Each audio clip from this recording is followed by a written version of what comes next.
அதுதான் நானும் உங்ககிட்ட கேட்குறேன். ஏதாவது ஒரு சின்னம் இருந்தால் கொடுங்க. என்ன சின்னம்னு தெரியலையே.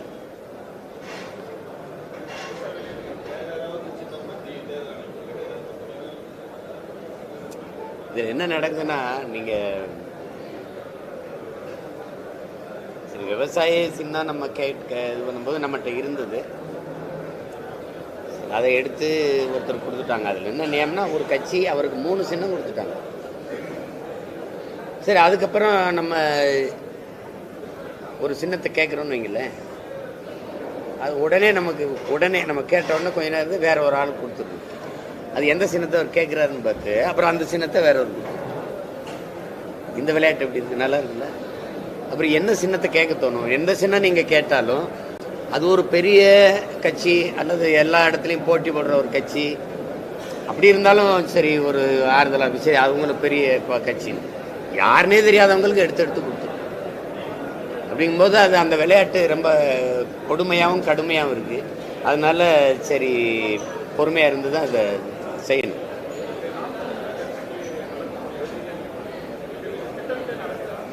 அதில் எந்த சந்தேகமும் இல்லை.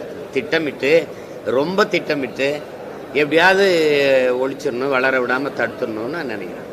அது வெளிப்படையாக தெரியும்.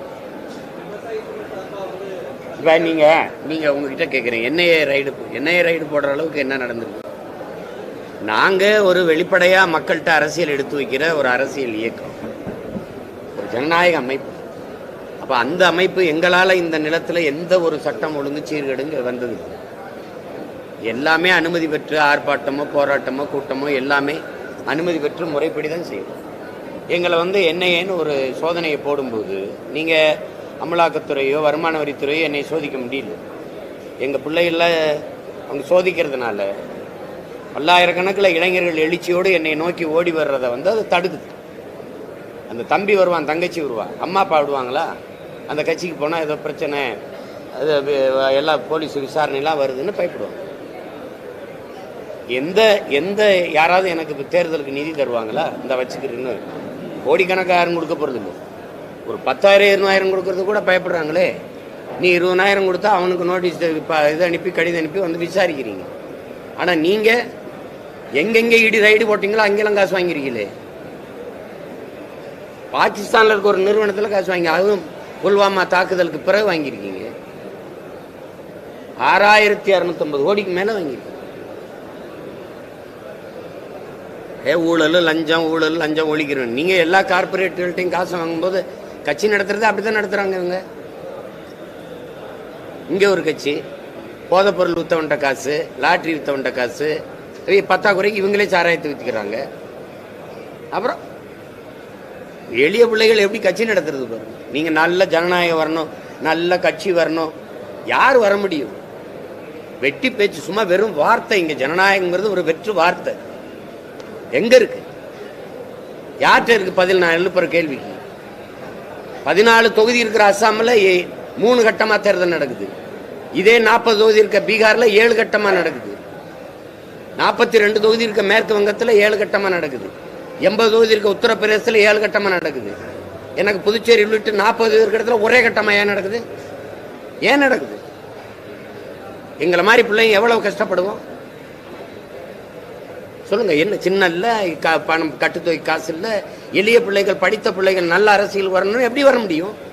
20 நாள் தான் எனக்கு இருக்குது. 20 நாள்ல 40 தொகுதி வேலை செய்யணும். ஆனா 20 நாள்ல தேர்தல் நடக்கும் என்றதுக்கு 44 நாள் பெட்டி காத்து கிடக்கும்னா இது என்ன முறை? இது என்ன ஜனநாயகம்? இது கேட்கறதுக்கு ஒரு குரல் இல்லை. அவருக்கு வசதி, அவங்க வசதிக்கு நிறைய நாள் எடுத்துக்கிறீங்க. 7 கட்டமா நடக்குது, எனக்கு 2 கட்டமா வைங்க. 14 தொகுதிக்கு 3 கட்டமா அசாமல் நடக்கும்போது எனக்கு 3 கட்டமா நடத்தக்கூடாதா? என்னவங்க எங்களை ஒழிச்சிடணும்னா அப்படி எத்தனை முறை வர்றாரு பிரதமர்? எத்தனை முறை? ஓகி புயலுக்கு, தானே புயலுக்கு, இப்ப நடந்த பெருவெள்ளத்தில் சிக்கி நாங்க தவிச்சு செத்த ஒரு தடவை எங்களை ஒரு கருணையோட ஒரு இரக்கத்தோட பார்த்தது உண்டா? இந்த பேரிலிருந்து மீண்டு வர நான் உங்களுக்கு துணை நிற்கிறேன்னு ஒரு அறிக்கை இங்க ஏதாவது படித்ததுண்டா, பார்த்ததுண்டா?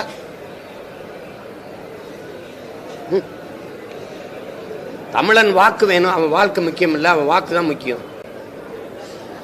இதே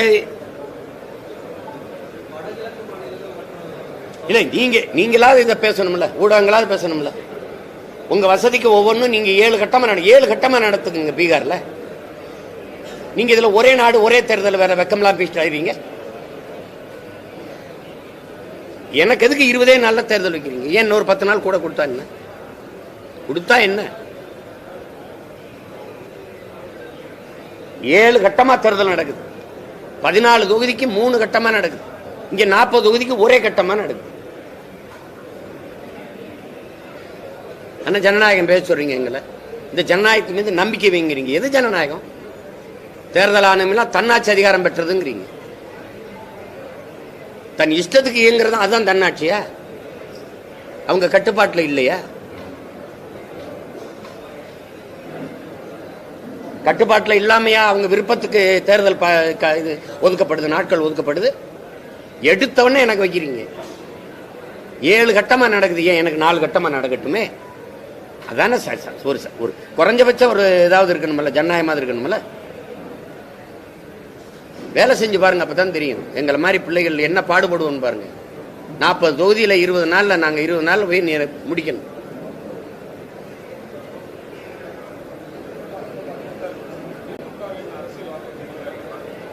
திமுகவை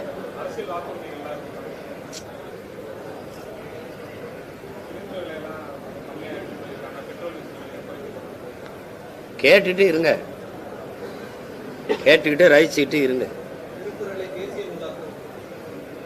நேத்தான கட்சி ஆரம்பிச்சு புதுசா ஆட்சிக்கு வந்திருக்காங்க. இந்த முறைதான் முதலா பாராளுமன்றத்தில் போட்டிடுறாங்க. அதனால இந்த அறிக்கையில நீங்க பேசிட்டு இருக்கிறீங்க. போன தடவை 39 உறுப்பினர் கொண்டு போகும்போது என்ன பண்ணீங்க? 18 ஆண்டுகள் தொடர்ந்து இந்த ஒன்றிய ஆட்சியில் இருந்தீங்கல்ல. 18 ஆண்டுகள் தொடர்ந்து இருந்தீங்களா இல்லையா? வாஜ்பாய், மன்மோகன் சிங், ஐ.கே. குஜரால், விபி எல்லார் காலத்திலையும் தொடர்ந்து நீங்க இருந்தீங்க. நீங்கள தான் ஆட்சியை தாங்கி பிடிச்சு நடத்திக்கிட்டு இருந்தீங்க. அப்பெல்லாம் திருக்குறள் தேசிய நூலை தெரியலையா? அதே அறிக்கை இந்த வாட்டி கச்சத்தீவை விட்டுட்டீங்க. ஒவ்வொரு வாட்டியும் சொல்றான் ரொம்ப அசிங்கமா இருக்குன்னு விட்டீங்க.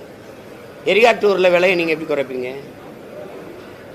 போன தடவை கொடுத்தீங்க, குறைச்சிங்களா? பெட்ரோல் டீசல் விலையை குறைப்பேன்றீங்க. இப்போவும் எங்கள்கிட்ட சொல்லிக்கிட்டு இருக்கீங்க. கொஞ்சம் கூட கூச்சம் இல்லாம நீட்டு தேர்வை ரத்து பண்ணுங்க. நீங்க வாங்கின கையெழுத்தை யார்கிட்ட கொடுத்தீங்க? தம்பி சொல்லுங்க தம்பி, 50 லட்சம் கையெழுத்து வாங்கினீங்களா? யார்கிட்ட கொடுத்தீங்க? இந்த சேலம் மாநாட்டில் கண்காட்சி மாதிரி வச்சுட்டு வந்துட்டீங்க, அவ்வளோதானே? இது இந்த கூட்டத்தெல்லாம் பார்த்தா எப்படி தெரியுது? நாங்களாம் சுத்த பைத்தியக்காரங்க மாதிரி தெரியுதுன்னு நினைக்கிறேன். உங்களுக்கு கோமாளி போயிடுவீங்க. இவங்களுக்கு மூளைங்கிற உறுப்பும் கிடையாது, சிந்திக்கிற ஆற்றலும் கிடையாதுன்னு அப்படிதான் நினைச்சுக்கிட்டு இருக்கீங்க நீங்க எல்லாரும். இது என்ன தேர்தல்? இதில் என்ன புதுசு இருக்கு சொல்லுங்க? என்ன இருக்கு? யார்கிட்ட சொல்லி குறைப்பீங்க? சிலிண்டர் விலையை 500 ரூபாய் யார்கிட்ட சொல்லி குறைப்பீங்க? உங்க நாடகங்கள்லாம் எப்படி இருப்பாரு? 37,000 கோடி வெள்ள நிவாரணத்துக்கு, புயல் சேதத்துக்கு வெள்ள நிவாரணத்தை கேட்டோம், மத்திய அரசு கொடுக்கலன்றீங்க. இங்க அங்க போய் எங்க ஐயா டிஆர் பாலு மத்திய அரசு ஒன்றும் எங்களை வஞ்சிக்கவில்லைங்கிறாரு டெல்லியில. இங்க தரவே இல்லைன்றீங்க. அவர் ஐயா மோடி இங்க எங்க தூத்துக்குள்ள வெள்ளத்துக்கு தமிழ்நாடு அரசு ஒண்ணுமே செய்யலைன்றாரு. இவங்க அவங்க கொடுக்கலன்றாங்க. இங்க இப்ப எங்களெல்லாம் பார்த்தா எப்படி தெரியுங்க? நாங்க எப்படி தெரியுது?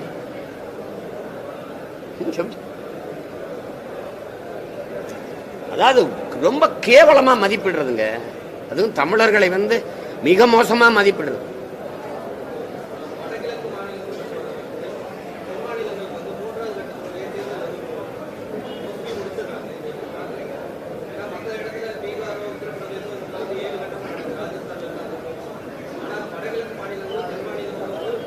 அது எங்கெங்க அவர் வலுவில்லையோ, உங்களுக்கு விளங்குது, எங்கெங்க வலுவில்லையோ அதெல்லாம் சீக்கிரம் வச்சு முடிச்சு விட்டுரு. இப்ப இத்தனை தடவை வர்றது எதுக்கு தெரியுமில்ல? அவருக்கு செல்வாக்கு கூடிருச்சு, பெரிய கூட்டணி உருவாயிருச்சு அப்படின்னா இந்த எந்திரத்துல விளையாடு. நீ வாக்கு எந்திரத்துல நீங்க அது ஒண்ணுமே செய்ய முடியாது, அதெல்லாம் இல்ல, அது நேர்மையானதுதான் அப்படின்னா இவ்வளவு எதிர்ப்பு ஏன் வருது? அந்த எந்திரத்துல நீ என்ன கேட்கறீங்கன்ட்ட, இந்த வாக்கு எந்திரத்துல தவறு நடக்குதுன்னு நிரூபிக்க முடியலன்றீங்க. நான் ஒரு கேள்வி எழுப்புறேன். நீட்டு தேர்வு எழுதும் போது என் தங்கச்சி, என் தம்பிகள், என் தங்கச்சி போறாங்கல்ல, மூக்குத்தி தோடுகள்ல விட்டு கொண்டு போய் எழுதுறாங்கன்னு நிரூபிச்சது யாரு? சொல்லுங்க, நீங்க சொல்லுங்க. மூக்குத்தியே கலட்டுறீங்க, அது எவ்வளவு பெருசு இருக்கும்? தோடு தொங்கட்டான கலட்டுறீங்க, உள்ளாடே கலட்டுறீங்க. அதுக்குள்ள பிட்டு கொண்டு போய் பார்த்து எழுதுனாங்க அப்படின்னு நிரூபிச்சது யாரு? அப்ப ஏன் கலட்டுற? ஏன் கலட்டுற? இவ்வளவு மூக்குத்திக்குள்ள சின்ன மூக்குத்திக்குள்ள பிட்டை கொண்டு போய் எழுதிட முடியும் நம்ப சொல்ற நீ. இந்த வாக்கு எந்திரத்துக்குள்ள ஒன்னும் செய்ய முடியாதுன்ற. நீ சந்திர மண்டலத்துக்கு சந்திராயன் அனுப்புனீங்கல்ல, எங்கிருந்து அனுப்புனீங்க? சந்திரனுக்கு பக்கத்துல இருந்தா? இங்க ஒரு அறையில இருந்தானே அனுப்புனீங்க. இங்க இருந்து உங்களால கட்டுப்படுத்த முடியுது இல்ல? நான் இப்ப எங்க அம்மாவுக்கு எடுத்து பேசுறேன், இதை நீ டெல்லியில பதிவு பண்றியா இல்லையா? எங்க அம்மாவுக்கு நான் உங்களோட நான் பேசுறத நீங்க பதிவு பண்றீங்களா இல்லையா? என் அலை தொடர்பை நீங்க பதிவு பண்றீங்களா இல்லையா? சொல்லுங்க, பண்றீல்ல? அந்த அதை செய்ய முடியுதுல ஒன்னால, அப்ப இதை செய்ய முடியாதா? அதான் எல்லாரும் அதை செய்முறையில விளக்குறாங்களே. எங்க அழுத்தினாலும் அங்க போய் அந்த சின்னத்துல விழுதுன்ட்டு. சையது சுஜாங்கிறவர் 2014 நாங்க வாக்கு எந்திரத்தை ஹேக் செய்துதான் மோடியை வெல்ல விட்டோம்னு அவர் பேசுனதுக்கு என்ன பதில்? அதை பத்தி எழுத போற, அதை பத்தி போற நம்ம கவரி லங்கேஷ சுட்டு கொன்னீங்க. அவருக்கு அந்த சையது சுஜா முகத்தை மறைக்காம உயிருக்கு பயந்து வேற நாட்டில் போய் முகத்தை மறைச்சுக்கிட்டு பேட்டியை கொடுக்குறாரு. இது சர்வாதிகாரம் இல்லையே, கொடுங்கோன்மை. இது எவ்வளவு நெருக்கடி, எவ்வளவு அழுத்தத்தை கொடுக்குறீங்க எங்களுக்கு. ஒரு பிள்ளைகள் இந்த நாட்டை மக்களை நேச்சு தானே ஒரு அரசியலை முன்னெடுக்கணும்னு வரும். அப்ப நீங்க எப்படி மாறுதல் வரும், எப்படி தூய ஜனநாயகம் மலரும் நினைக்கிறீங்க? கொடுமை இதெல்லாம்.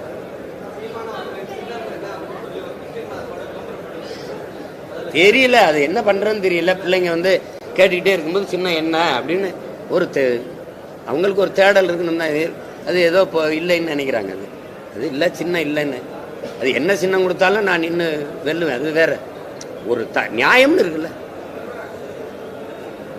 எனக்கு வாக்கு செலுத்த என் மக்களினுடைய அந்த மதிப்புமிக்க வாக்குக்கு நீங்க கொடுக்குற மரியாதை என்ன? 71 வாக்கு வாங்கின ஒரு கட்சிக்கு 3 சின்னம் கொடுத்துருக்கீங்க கர்நாடகாவில். அவர் போட்டி போட போறாரா? சின்னங்களை வாங்கி வியாபாரம் பண்றதை எப்படி நீங்க அனுமதிக்கிறீங்க? என் விவசாய சின்னத்தில் இங்க போட்டி போட போற கட்சி எது? அந்த கட்சியா? இங்க யாரோ 4 பேர் கொடுத்து எனக்கு எதிராக போடுது. நீ தேசிய கட்சி அப்படின்னு எதை வச்சு தேசிய கட்சியை மதிப்பிடுது தேர்தல் ஆணையம்? எதை வச்சு மதிப்பிடுது?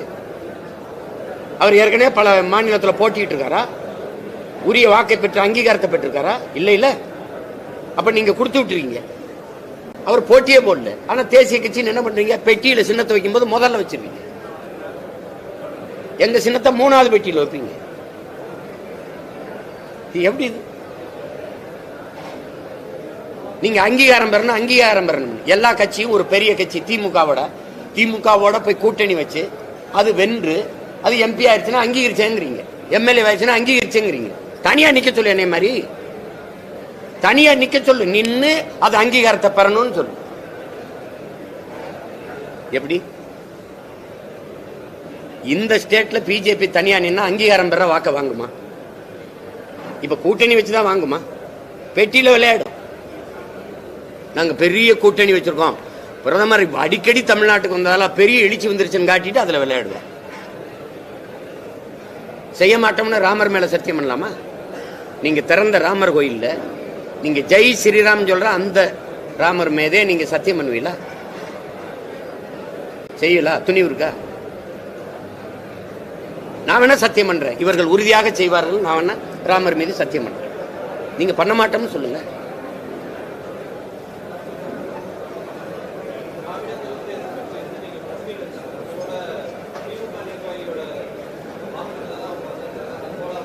அதுக்கு என்ன செய்யணும்ன்றீங்க? நீங்க என்கிட்ட தான் கேட்குறீங்க, நீங்க பேச மாட்டேங்கிறீங்க.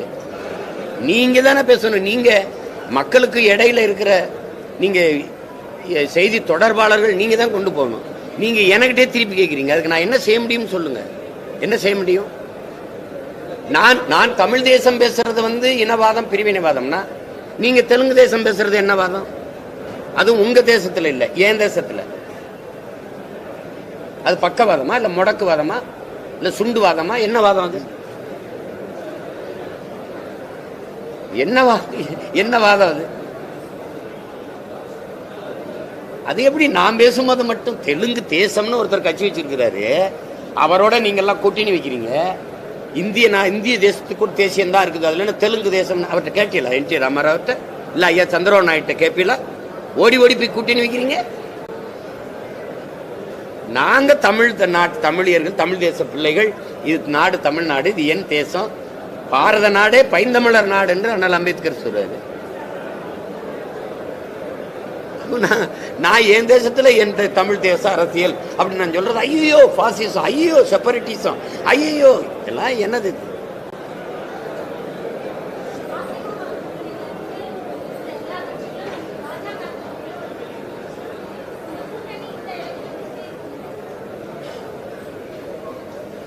போன தடவை இதெல்லாம் சேர்ந்து நின்று என்ன பண்ணுச்சு தங்கச்சி?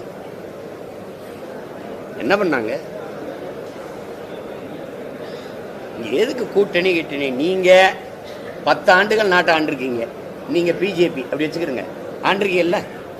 10 ஆண்டு கால ஆட்சியின் சாதனையை சொல்லி நாட்டின் பிரதமர் 10 ஆண்டு கால பிரதமராக இருந்தவரே வந்து பரப்புரை செய்யும் போது, அவரே வந்து சொல்லும் போது 10 ஆண்டு கால ஆட்சியில 10 சாதனையை சொல்லி வாக்கெட்டு போயிட்டே இருக்கலாமே தங்கச்சி.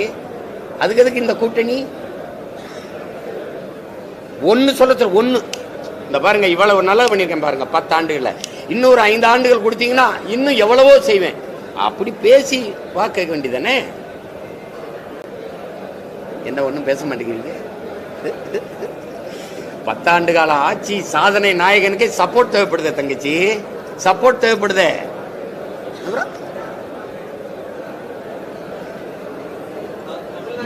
மூணு கூட்டணி, ஒரே ஒரு கட்சி தான் தனி அணி.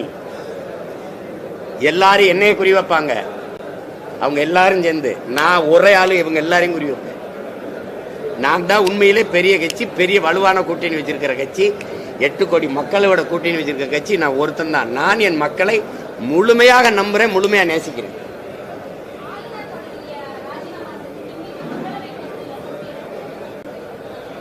அது அம்மாவுடைய விருப்பம், அது ஒண்ணு நம்ம சொல்ல முடியாது.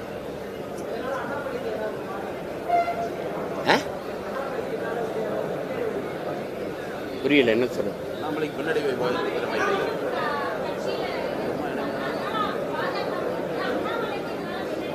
அது ஒண்ணு இல்லை. கட்சியின் மேல இருக்கிற முதலாளி வந்து சொல்லியிருக்காரு, இவர் தான் மாநில தலைவர்னு. அதுல மாற்றம் இல்லாதவரை அவர் தானே முன்னாடி இருப்பாரு.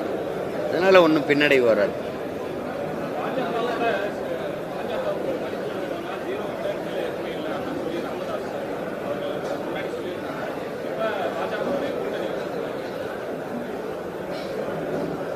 என்ன எனக்கு வந்து ஒரு கருத்து இல்லை. அன்னைக்கு ஒரு நிலைப்பாட்டில் எங்கள் ஐயா சொல்லியிருக்கலாம், இன்னைக்கு ஒரு சூழலில் இந்த முடிவு எடுத்துருக்கலாம். அதெல்லாம் போய் நம்ம பேசிட்டு வேண்டியதில்லை. அது அவங்க விருப்பம், அவங்க செய்கிறாங்க. இது எங்கள் ஐயாட்ட தான் நீங்கள் கேட்கணும், ஏன் அப்படி பேசிட்டு இப்படி பண்ணுறீங்கன்னு. சூழல் அப்படி இருக்கு. நீங்கள் இப்போ எங்கள் அப்பாவை பற்றி கேட்குறீங்க, எங்கள் ஐயா பற்றி கேட்குறீங்க, அந்த தவிர பிள்ளை செஞ்சிடக்கூடாதுன்னு நான் நினைக்கிறேன். அதனால தான் நான் தனிச்சு போட்டிட்டேன். நீங்க எங்க ஐயாவை குறை சொல்றதுக்கு பதிலா நான் சரியா செய்யறேன் பரவாயில்லடான்னு அங்கிருந்தானே வந்திருக்கேன். அப்படின்னா அந்த தவிர நம்ம இனிமே செஞ்சிடக்கூடாது வருங்காலத்துலன்னு நினைக்கிறேன். அதை நான் செய்யறேன். அதை சொல்லிட்டு போயிட்டு இருக்க வேண்டியதானே. நீங்க அவரு அவர்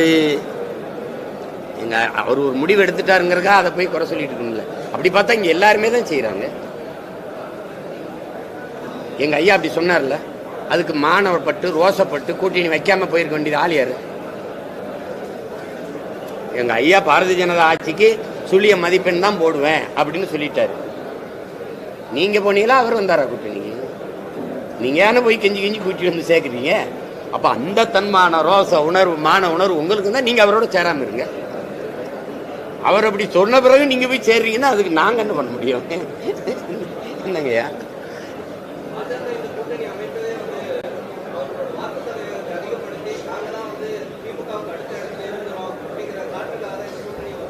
அது ஒவ்வொரு கட்சியும் முயற்சிக்கும் தம்பி, முயற்சிக்கும். அதனால இந்த கூட்டணிகள் இதெல்லாம் காட்டும். அதெல்லாம் பேசி திமுக ஒரு 5-6 இடங்கள்ல அடையாளம் தெரியாத வேட்பாளர்களை போட்டிருக்கு. அதெல்லாம் ஒரு புரிதலோடு தான் போவாங்க. எனக்கு தெரிஞ்சவங்க 7 இடம் விட்டு கொடுக்க சொன்னதாகவும் இவங்க 5 இடம் அப்படி சாதாரண வேட்பாளர்களை போட்டதாகவும் சொல்றாங்க. அது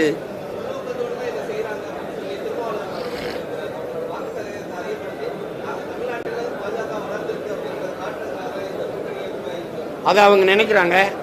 அதை விடாமல் நம்ம தடுக்கணும். அதுக்கு நாங்கள் உழைப்போம். நாங்கள் உழைச்சி தடுப்போம். என் மக்களை உணரணும். எனக்கு சீமானுக்கு போட்டால் பிஜேபி வந்துடும்னு சொன்னவே யாரு? சொன்னதே யாரு சொல்லுங்க? என்னைய பி டீம்னு சொன்னது யாரு? திமுக தானே.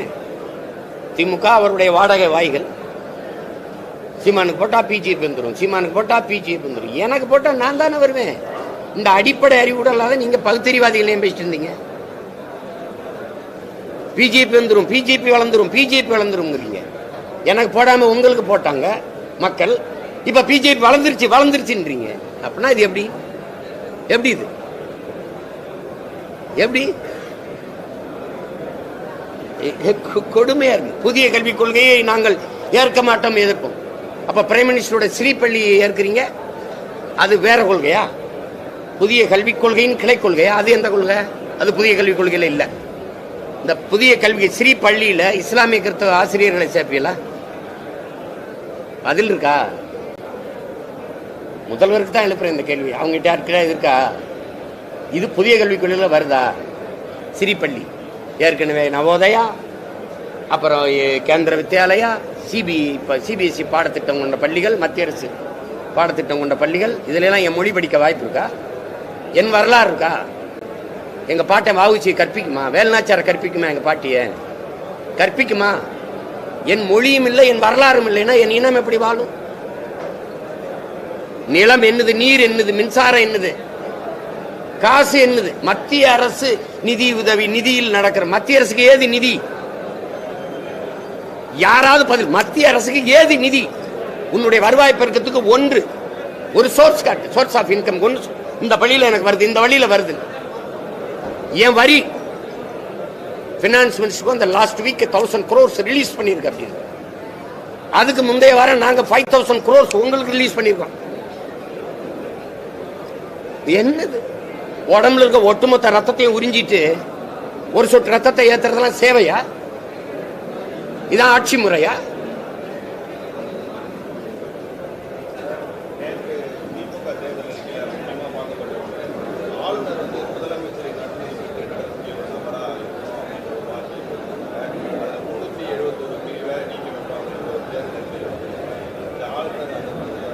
தேர்தல் அறிக்கையில இருக்கு. அது செயல்படுமா? ஐயா கலைஞர் அவர்கள் இருக்கும்போது, ஐயா எம்ஜிஆர், அம்மையார் ஜெயலலிதாலாம் இருக்கும்போது ஆளுநர்கள் இப்படிதான் அடிக்கணும்ல. வட்டமளிப்பு விழாவில் வந்து பேசுவாங்க, ஆளுநர் உரைனா படிப்பாங்க. ஏதாவது சுதந்திரம் வந்து கொடியேத்தான் வந்தா வருவாங்க. இப்படிதானே இருந்தாங்க எல்லாரும். அப்புறம் ஆளுநர் பதவியே அவசியம் இல்லை. அதை திரும்ப பெறணும், ஆளுநரை இதுக்குள்ள இயக்கணும். எதுக்குன்னு சொல்லுங்க. மக்களால் தேர்வு செய்யப்பட்ட அந்த தலைமைக்கு தான் அதிகாரம். 8 கோடி மக்களின் பிரதிநிதித்துவப்பட்டு நிறுவப்பட்டிருக்கிற முதலமைச்சருக்கு இல்லாத அதிகாரம் இவருக்கு எதுக்கு? இவர் நியமன உறுப்பினர். அப்படின்னா அவருக்கு எதுக்குன்னு அவர் எதுக்கு சொல்லுங்க. மக்களின் நலன் சார்ந்து இயற்றப்படுகிற திட்டங்கள், சட்டங்களுக்கு அவர் கையெழுத்து போட்டாதான் அது செயல்பட தொடங்கும், செயலாக்கம் பெறும்னா அப்ப மக்களுக்கு எங்க அதிகாரம் இருக்கு? அப்புறம் எங்க மக்களாட்சி இருக்கு? அப்ப ஆளுநர் முதலமைச்சரா இல்ல இவர் பேரளவில் இருக்கிற இவரா நாட்டை ஆள்றவரு?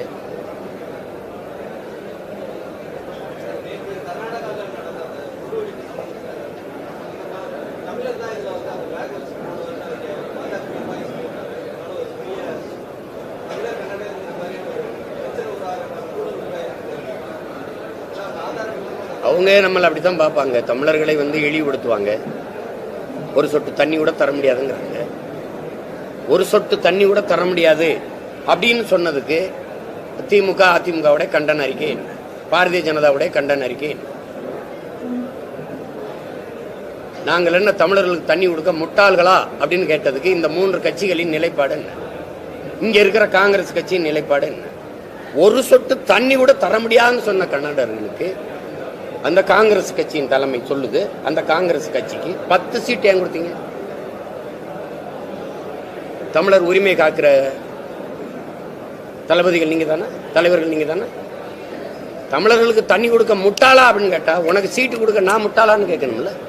ஒரு சொட்டு தண்ணி இல்லைன்னா என் நாட்டில் ஒரு ஓட்டு கூட உனக்கு இல்லடா அப்படிங்கிற நிலையை உருவாக்கலைன்னா நாங்கெல்லாம் உண்மையிலேயே மான தமிழ் மக்கள் தானா? எங்க ஆத்தா கொடுத்த மாரில் குடிச்ச பாலில் எங்களுக்கு மான, ரோசம், வீடு, சூரம் எதுவுமே இல்லையா? வீரம் எதுவுமே இல்லையா? அவ்வளவு தன்மானம் இழந்த ஒரு தற்குறி கூட்டமா நாங்க? 10 இடம் கொடுக்குறீங்க. நாங்க மானங்கட்டு போய் இனத்தை கொன்றாலும் போடணும், கச்சத்தீவை எடுத்து கொடுத்தாலும் போடணும், அணு உலையை நட்டு வச்சாலும் போடணும், மீத்தேனை கொண்டு வந்தாலும் எது இருந்தாலும் நாங்க எல்லாத்தையும் உதுத்துட்டு போட்டுறணும், ஓட்டு போட்டுறணும். அப்படித்தானே? அதுக்கு இந்த கட்சி பாரதிய ஜனதா கட்சியின் தலைமை அது கண்டிச்சது உண்டா? இந்த அம்மா சொன்னதுக்கு தமிழர்களும் கொண்டு வச்சுனா கண்டிச்சிங்க, அதுக்கு ஏன் கண்டிக்கல? எப்படி? அப்ப அந்த அம்மாவே வருத்தம் தெரிவிச்சுட்டு போயிட்டாங்க. அடிச்சு விரட்டினவங்க தானுங்க தம்பி, எங்களை அகதி போல அடிச்சு விரட்டினவங்க தானே. தெருவில் பெட்டி வாயை தூக்கிட்டு மூட்டை முடிச்சு தூக்கிட்டு நடந்தே வந்தவங்க தானே. அவங்ககிட்ட போய் என்ன பேச சொல்றீங்க?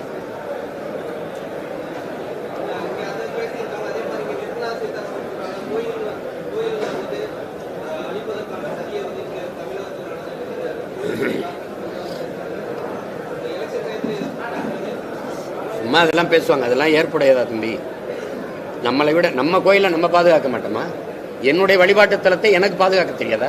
கோயிலை கட்டினது நீங்களா? இங்க இருக்கிற கோயிலை கட்டினது யார்? யாரு சொல்? நாங்க கட்டணும்.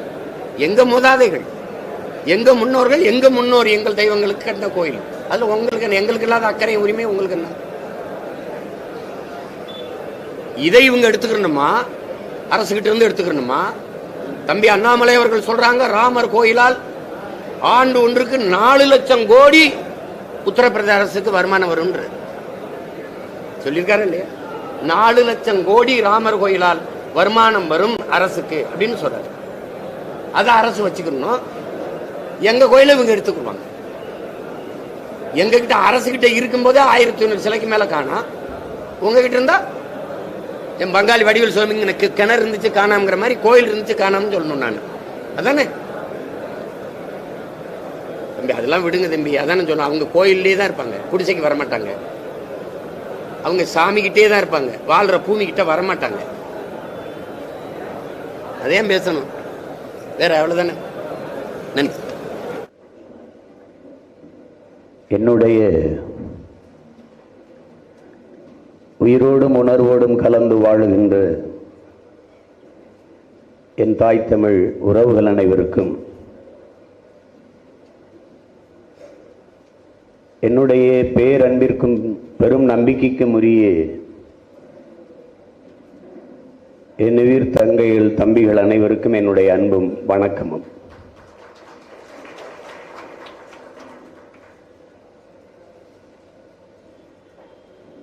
வரலாறுதான் ஒவ்வொரு தேசியத்திற்கும் வழிகாட்டியாக அமைந்திருக்கிறது. அதுவேதான் வழிநடத்தி சென்று இருக்கிறது. அதனாலேதான் நம்முடைய தலைவர் இயற்கை எனது நண்பன், வாழ்க்கை எனது தத்துவ ஆசிரியன், வரலாறு எனது வழிகாட்டி என்ற முழக்கத்தை முன்வைத்தார்கள். அதைப்போல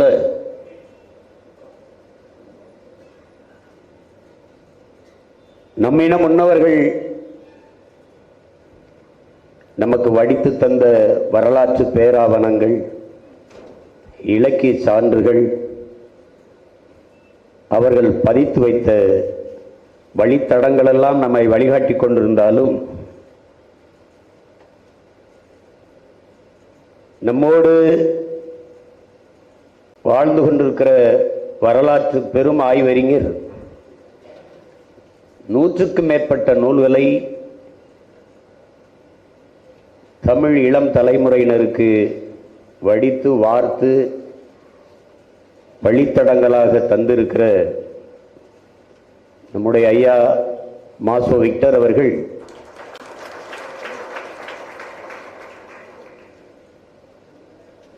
நம்மோடு இணைந்து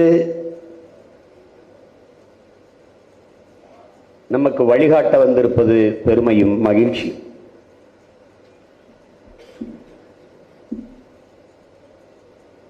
நாம்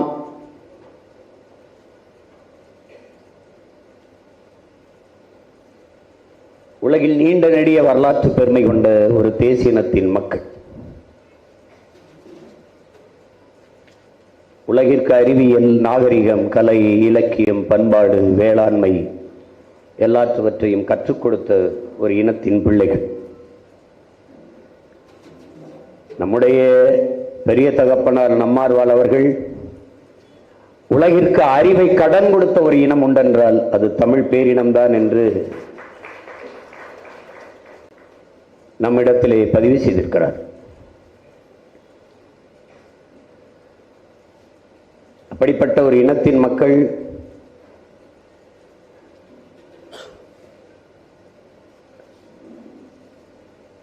இன்றைக்கு சிதைந்து அழிகிற ஒரு இழிநிலையில் நின்று கொண்டிருக்கிறது. முன்னெப்போதும் நாம் சந்தித்த தேர்தலை விட இந்த தேர்தலில் கடும் நெருக்கடிக்கும் அழுத்தத்திற்கும் நாம் ஆளாகி நிற்பதை நீங்கள் அறிவீர்கள்.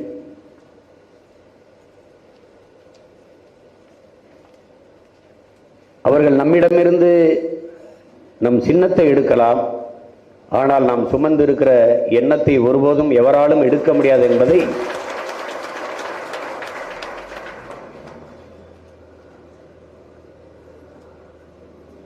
என் தம்பி தங்கைகளும் புரிந்து கொள்ள வேண்டும். அதே போல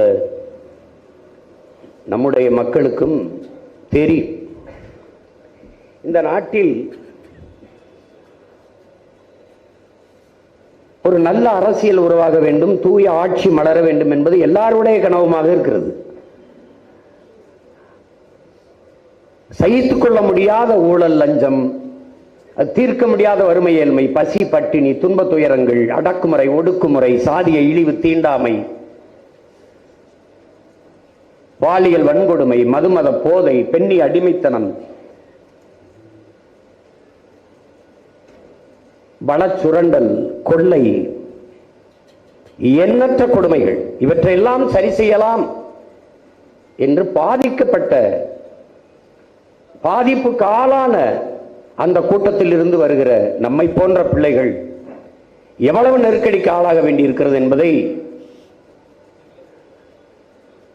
நீங்கள் அறிந்து கொள்ள வேண்டும்.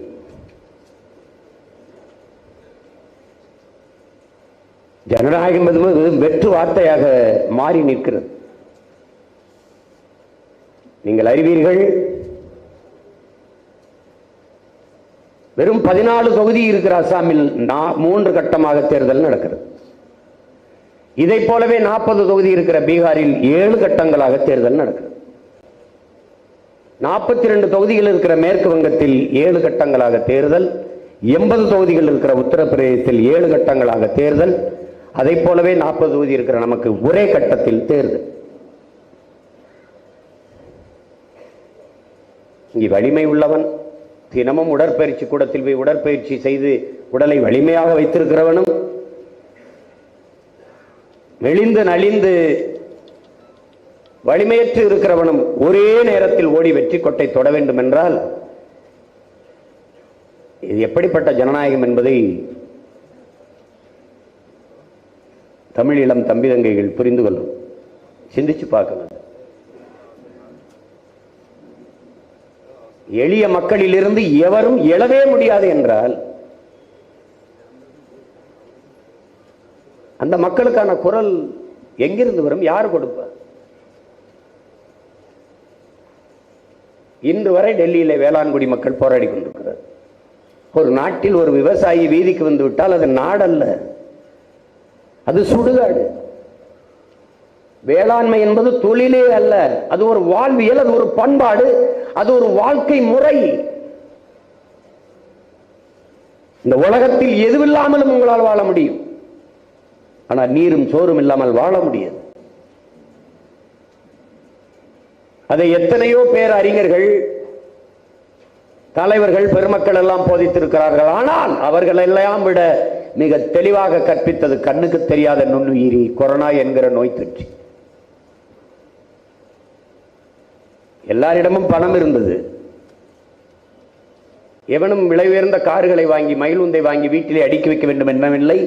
எவனும் நகைக்கடையில் போய் நிறைய நகைகளை வாங்கி சேமிக்க வேண்டும் என்று எண்ணவில்லை. துணிக்கடையில் போய் விலை உயர்ந்த பட்டாடைகளை வாங்கி அடுக்க வேண்டும் என்று எண்ணவில்லை. எங்கு மளிகை கடை திறந்திருக்கிறது, எங்கே காய்கறி கடை திறந்திருக்கிறது என்றுதான் தேடிக்கொண்டிருந்தார்கள்.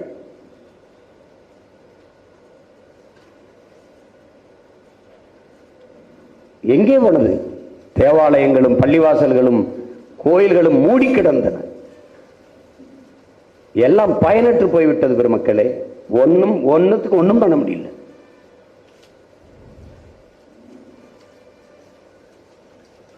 இந்த சூழலில் நாங்கள் விளைவிக்கிற பொருளுக்கு ஒரு நியாயமான அகவிலை, ஒரு நியாயமான விலையை தீர்மானியுங்கள், நியாயமான விலையை கூறுங்கள். இதுதான் 2014 அதுக்கு முன்பு போராடியது. அந்த போராட்டம் வச்ச கோரிக்கை 2014 நாங்கள் ஆட்சிக்கு வந்தால் அதை நிறைவேற்றுவோம் என்று சொன்னார்கள். 10 ஆண்டுகள் ஆகிவிட்டு இன்றும் அதே கோரிக்கையை வைத்து வீதியில் நிற்கிறார்கள், சுட்டுக் கொள்கிறார்கள்.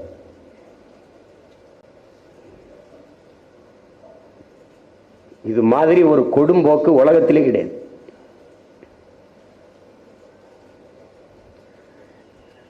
இவர்களெல்லாம் நினைத்துக் கொண்டிருக்கிறார்கள் விவசாய சின்னத்திற்காகத்தான் எனக்கு ஓட்டு போட்டார்கள் என்று. எல்லோரும் சேர்ந்து என்னை மிகப்பெரிய தலைவராக்க பாடுபட்டுக் கொண்டிருக்கிறார்கள் என் உடன் பிறந்தார்களே. இந்த தேர்தலில் என் மக்கள், என் சொந்தங்கள், என் உடன் பிறந்தவர்கள் நிரூபிப்பார்கள். நீ கொடுத்த சின்னத்திற்கல்ல, சீமானின் எண்ணத்திற்கு, அவன் முன்னெடுக்கிற அரசியல் கோட்பாடுகளுக்கும், அவன் கத்தி கத்தி கற்பித்த தத்துவத்திற்கும் தான் வாக்கு என்பதை நிரூபிப்பார்கள். இந்த ஒரு பயணம் தான், இந்த ஒரு கட்டம் தான் ஆள் பள்ளத்தில் நாம் நிற்கிறோம். தாண்டிவிட்டால் சமதளத்தில் நம் பயணம் சரியாயிடும்.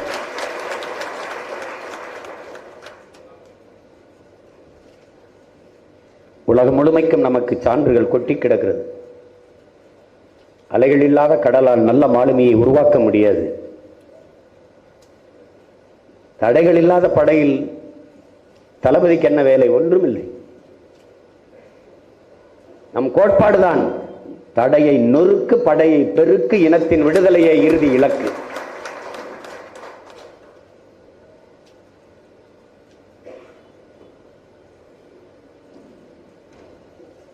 நாற்பது வேட்பாளர்கள். நீங்கள் வேட்பாளர்கள் என்ற எண்ணத்தை கைவிட வேண்டும். மற்ற அரசியல் கட்சிகள் போல தேர்தலில் போட்டியிடவில்லை. இது தேர்தல் மற்ற கட்சிகளுக்கு, நமக்கு இது புரட்சிகர அரசியல் போர்க்களம். நீங்கள் ஒவ்வொருவரும் வீர மிகுந்த புரட்சிகர அரசியலை, உண்மையும் நேர்மையுமான தூய அரசியலை கட்டமைக்க களத்திலே நிற்கிற தளபதிகள் என்பதை கவனத்தில் வைத்துக் கொள்ளணும். புரட்சி என்பது என்ன? வெளிப்படையாகவே அநீதிகளால் கட்டமைக்கப்பட்ட சமூகத்தை தகர்த்து முற்றுமுழுதாக ஒரு புதிய சமூகம் படைப்பதே புரட்சிங்கிறான் பகத்சிங்.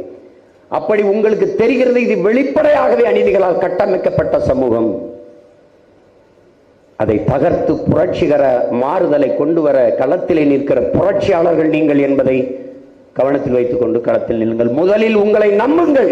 நீங்கள் ஆகச் சிறந்தவர்கள், அதனாலே உங்களை தேர்வு செய்து வாய்ப்பு தரப்பட்டிருக்கிறது, கொடுக்கப்பட்டிருக்கிறது என்று நீங்கள் நம்புங்கள். இத்தனை கோடி தமிழ் மக்களின் குரலாக தமிழ் தேசிய அரசியல் கட்டமைப்பு கட்ட இருக்கிற கோட்டைக்கு 40 வலுவான தூண்கள் என்பதை நீங்கள் உணருங்கள். நம் முன்னவர்கள் விதைத்து வைத்த தமிழ் தேசிய அரசியல் கோட்பாட்டை மக்களிடையே கொண்டு செல்ல இருக்கிற எடுத்து செல்ல இருக்கிற தூதுவர்கள் என்கிற எண்ணம் உங்கள் ஒவ்வொருவருக்குள்ளும் இருக்க வேண்டும். இவர்களைப் போல வேட்பாளர்கள் அல்ல நீங்கள். அதை கவனத்தில் வைத்து களத்திலே நில்லுங்கள். நீங்கள் நில்லுங்கள். திரும்பி பாருங்கள், ஒரு நிழல் விழும். அது உங்கள் நிழல் அல்ல, நான் தான் அது என்பதை நம்புங்கள். நீங்கள் உயர்ந்த நோக்கத்தை கொண்டிருக்கிறீர்கள். பன்னெடுங்காலமாக வீழ்த்தப்பட்டு அடிமைப்படுத்தப்பட்ட ஆழ்தளத்திலே அழித்து வைக்கப்பட்டிருக்கிற தமிழ் தேசிய இனத்தின் மீட்சி, எழுச்சி, அதன் உரிமை, அதன் எதிர்கால பாதுகாப்பு, நல்வாழ்வு என்ற புனித கனவை சுமந்து நிற்கிறீர்கள். அதை நிறைவேற்ற உங்களிடத்தில் எதுவுமே இல்லை, உங்கள் உழைப்பு ஒன்றை தவிர. நாம் நிராகரிக்கப்பட்டவர்கள், வரலாற்றிலே புறக்கணிக்கப்பட்ட இனத்தின் மக்கள்.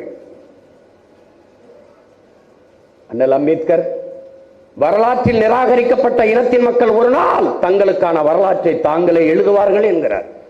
அப்படி எழுத வந்த வரலாற்று நாயகர்கள் என்ற எண்ணம் உங்கள் ஒவ்வொருவருக்கும் இருக்க வேண்டும். நீங்கள் எடுத்து வைக்கிற கருத்தியல் புரட்சிதான் தமிழ் தேசிய அரசியலின் கட்டமைப்பை இங்கே உருவாக்க இருக்கிறது. இதுவரைக்கும் இருந்த தேர்தலில் இவ்வளவு நெருக்கடிகளை நாம் சந்திக்கவில்லை, இப்போது சந்திக்கிறோம் என்றால் நாம் வளர்கிறோம். எதிரிகள் நம்மை பார்த்து அச்சுறுகிறார்கள், நடுங்குகிறார்கள். கூட்டணிக்கு வந்தால் எல்லாம் இருக்கிறது என்கிறார்.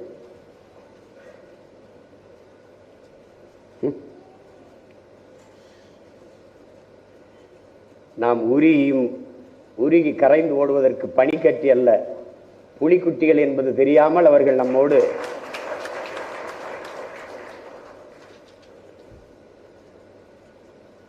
நாலு 3 சீட்டை பெற்று மேசையை தட்டுவதை விட இந்த நாட்டையும் அதிகாரத்தையும் கைப்பற்ற வேண்டும். அதிகாரம் வலிமையானது என்று சொல்லவில்லை அண்ணல் அம்பேத்கர், மிக வலிமையானது என்ற வார்த்தையை பதிவு செய்கிறார். அதிகாரம் வலிமையானது, அதை அடைந்து விட்டால் அனைத்தும் எளிமையானது. அதிகாரம் வலிமையானது, அந்த அதிகாரம் என் மக்களுக்கானது என்ற கோட்பாட்டை முன்வைத்து நாம் களத்திலே நிற்கிறோம். இவர்கள் தமிழ்நாட்டிலேயே ஒரு கட்சி, அதுவும் மிகப்பெரிய கட்சி இருக்கின்றார், அது நாம் தமிழர் கட்சி மட்டும்தான்.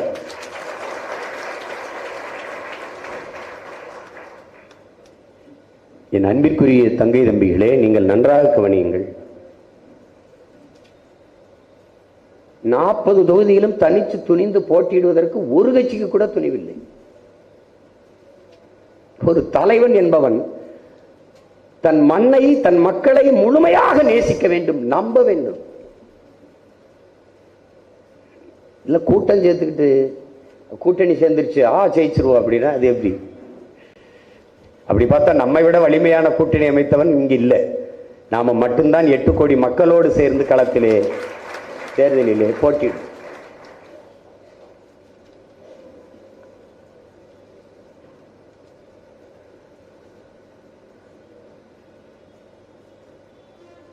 என் தலைவன் எனக்கு சொன்னதை உங்களுக்கு சொல்கிறேன், என் அண்ணன் சொன்னதை உங்கள் அண்ணன் உங்களுக்கு சொல்கிறேன்.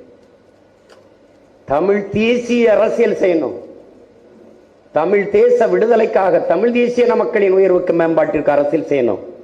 ஆனால் ஐரோப்பியன் மாதிரி செய்யணும்னு.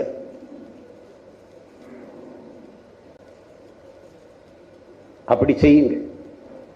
உங்கள் ஆற்றல், உங்கள் திறன் அத்தனையும் பயன்படுத்துங்கள்.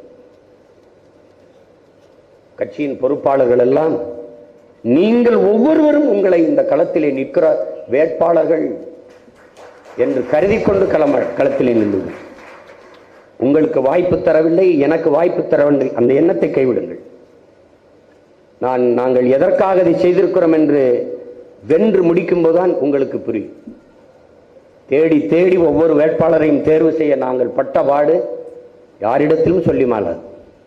மிக தகுதியானவர்களை, மிக திறமையானவர்களை பொறுக்கி தேர்ந்து எடுத்து நிறுத்தி இருக்கிறது. காரணம், நாம் பொறுக்கு விதை மரபினர்கள்.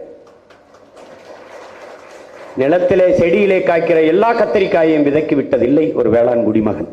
பந்தலிலே தொங்குகிற எல்லா புடலங்காயையும் பீக்கங்காயையும் விதைக்கி விட்டதில்லை. அதிலே எது சிறந்த காய், எது பெரிய காய், அதிலே ஒரு கல்லை கட்டி அது விதைக்கி என்று விடுவான். கத்திரிக்காயில் எது பெருத்து, எது அழகா நல்லா காய்ச்சிருக்கு, அதில் அந்த விதையை விடுவான். இது மரபு. கிடாய் சண்டை விட்டதெல்லாம் எதற்கு? பொழுதுபோக்கிற்கு என்று கருதினீர்களா என் உடன் பிறந்தார்களே? ஒரு கிடாயையும் மோத விடுவான். தோற்ற கிடாய் அடுத்த நொடி கரியாகும். வென்ற கிடாயை இனப்பெருக்கத்துக்கு வச்சிருப்பான். சேவல் சண்டை எதற்கு? தோற்று சேவல் கரியாகும் உடனே வென்ற சேவல் வீரத்தை இன்னொரு தலைமுறைக்கு கடத்தும். ஆட்டிலும் கோழியிலுமே வீரத்தை கடத்திய பரம்பரையில் வந்தவன் நீ என்பதை கவனத்தில் வைத்து வேலை செய். காளியம்மாள் கட்சியில் இருந்தாங்களா? நான் சேர்த்தேன். அவங்க ஏதோ ஒரு அமைப்பு வச்சிருந்தாங்க. நாகப்பட்டினத்தில் நடந்த ஒரு போராட்டத்தில் அப்போ எங்கள் மாமா தலைமையில், சாகுல் மாமா தலைமையில் ஐயா மணியரசன் நாங்கள்லாம் பங்கேற்று அதில் ஒரு மகள் வந்து பேசினார், சிறப்பாக பேசினார். அவர் மீனவர் பாதுகாப்புக்கு ஒரு அமைப்பு வைத்திருந்தார். அப்போ கேட்டேன், இந்த பிரச்சனைகளை நான் மக்களிடத்தை கொண்டு அதற்கு ஒரே ஒரு வாய்ப்பு தான் இருக்கு வான்னு சொல்லி, அவள் பிறந்தது நாகப்பட்டினத்தில், ஆனால் வட சென்னையிலே வேட்பாளராக நிறுத்தினார். இன்னைக்கு நாம் தமிழர் கட்சியிலே காளியம்மாள் ஒரு தளபதி, ஒரு கேடர். அப்படிதான் இதுல இருக்கிற 40 பேரும் ஒரு கேடர், வலிமை மிக்க தளபதிகள், லீடர்ஸ். தர்க்க அறிவு, அதை வச்சுதான் ஒருத்தன் அறிவனைக்கு கருவே கணக்கிடன்றான் சாக்ரட்டிஸ். சாக்ரட்டிஸ் என்ன சொல்றான்? ஒருவன் எழுப்புகிற கேள்விக்கு ஒருவன் சொல்லுகிற பதிலை வைத்து அவன் அறிவன் மதிப்பிட முடியாது. அப்ப என்ன பண்ணும்? ஒருவன் ஒரு கேள்வி எழுப்புகிற போது இன்னொரு கேள்வியவே அதற்கு பதிலாக அவன் அளிக்கிறானோ அவன் தான்டா. அந்த கேள்வியிலே அவனுக்கு பதில் இருக்கணும், ஒரு கேள்வியாக இருக்கணும். அவனுக்கு அந்த தற்கறிவு இருக்கிறவன் தான்டா அறிவாளிங்கிறான். தர்க்க அறிவு இல்லாதவர் சிலரை நிறுத்தீர்களா, சிலரை திரும்ப பெற்றீர்களா? அதுக்கு நான் வருந்துறேன். எனக்கு இது பொழுதுபோக்கு இல்லை, உங்களுக்கு இது சாதாரணமா இருக்கலாம். எனக்கு அது அப்படி இல்லை. எனக்கு அது அப்படி இல்லை. பல ஆயிரம் ஆண்டுகளாக என் இனமுன்னவர்கள் தூக்கி சுமந்து வந்த கனவு, அதை என் தலைவன் சுமந்து நின்றான். அவனுக்கு பின்னே வந்திருக்கிற அவன் பிள்ளை நான் என் தலைவனின் கனவையும் சேர்த்து சுமந்து நிற்கிறேன். இதை நீங்கள் புரிந்து கொள்ள வேண்டும். இங்க வேண்டியவன் வேண்டாதவன் எவனும் எனக்கு கிடையாது. என்னோட ஒட்டி பிறந்தவனானாலும் என் லட்சியத்திற்கு எதிராக வந்தால் வெட்டி வீசுவனை ஒழிய அந்த தொங்கு சபையை தூக்கி திரிய ஆள் கிடையாது. என்னை பெற்ற தாய் தந்தே வந்தாலும் என் லட்சியத்துக்கு எதிராக என் எதிரிதான். நீ சீட்டு கொடுக்கல, அங்கே போய் திட்டுறது, இங்க போய் திட்டுறது, கவலைப்படுற ஆளே இல்லையே. ஒண்ணு இது, ஒண்ணு இதுக்கு மதிப்பு இருக்கு. சுழியம் அதுக்கு மதிப்பு இல்லை. ஆனா அந்த 1க்கு 10 இருந்தா 10, 10க்கு இன்னொரு இந்த 10க்கு பக்கத்தில் இன்னொரு முட்டையை போட்டீங்கன்னா அது 100, அதுக்கு பக்கத்தில் போட்டீங்கன்னா 1000, அதுக்கு பக்கத்தில் போட்டா 10,000, அதுக்கு பக்கத்தில் போட்டா லட்சம். இப்படி போயிட்டு இருக்கு. இந்த 1க்கு பக்கத்தில் இந்த சைபர், இந்த சுழியத்தை, இந்த முட்டையை போட்டுக்கொண்டு போக போக போக போக மதிப்பு கூடிக்கொண்டே போகிறது. இந்த சுழிய நினைக்குது, இந்த முட்டை நினைக்குது, கூமுட்டை நினைக்குது. இந்த 1க்கு பக்கத்தில் இப்படி போகும்போது நமக்கு மதிப்பு கூடுது. இந்த முட்டை இந்த 1க்கு இந்த பக்கம் வந்துடணும்னு நினைக்குது. இந்த 1க்கு இந்த பக்கத்தில் புரியுது நினைக்கிறேன். இந்த 1 இருக்குல்ல, இந்த 1க்கு இந்த பக்கத்தில் இருக்கிற போது மதிப்பு கூடுது. இந்த பக்கத்தில் வரும்போது அது முட்டையா தான் இருக்கு, அது சுழியமா தான் இருக்கு. இப்படித்தான் நிறைய முட்டைகள் இங்க.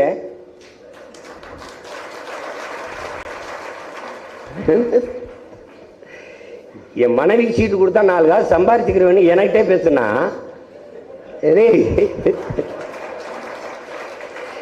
எனக்கு கொடுமை. எங்க அண்ணன் சொல்லுவார்ல பிரபண்ண, என்ன கொடுமை சரவணா இது அப்படி, அது மாதிரி இருக்கு. அதெல்லாம் பார்க்க முடியாது.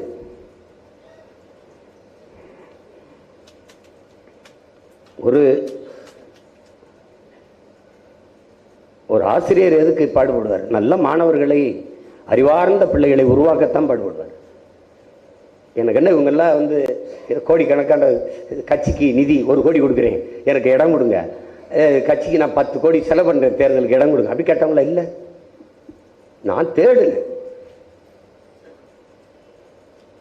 யாரை நிறுத்தினா சரியா இருக்கணும், சமூக பிரதிநிதித்துவம் இருக்கணும்.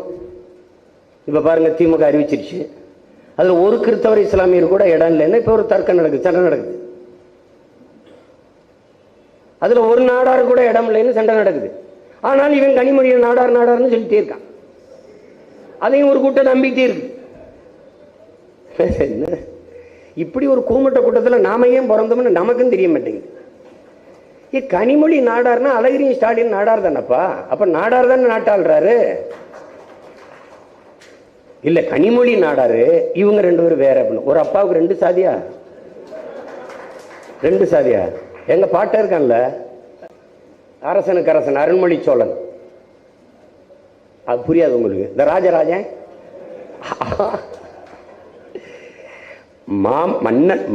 மாமன்னன் இருக்கணும், அரசனுக்கு அரசன் இருக்கணும், பேரரசன் இருக்கணும். அததான் ராஜராஜன் வச்சுட்டான் சமஸ்கிருதத்தில். அவனுக்கு ஒரு சோரட்டி அடிக்கிறாங்க பாருங்களேன். ராஜராஜ சோழ உடையார், பக்கத்துல ராஜராஜ சோழ தேவேந்திரர், அதுக்கு பக்கத்துல ராஜராஜ சோழ வன்னியர்,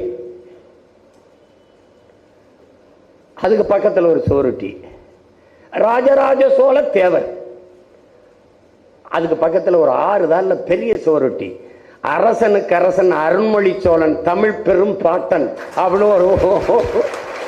ஒரு சோருட்டி. நான் நினைச்சேன் அவர் இல்லைங்கிறதுனால இத்தனை சாதியாடா அவருக்கு. அதான் எங்க தாத்தா தெய்வ திருமகன் முத்துராமலிங்க சொல்றாருல, டேய் நல்லவனை சாதி பயன்படுத்திக்கிறோம், கெட்டவன் சாதியை பயன்படுத்திக்கிறான்ற. நல்லவனா இருந்தாலும் வச்சுக்கேன் எங்காலும் அப்படிமா, கெட்டவன் நான் யார் தெரியுமில்ல நாங்கெல்லாம்பா தெரியுது.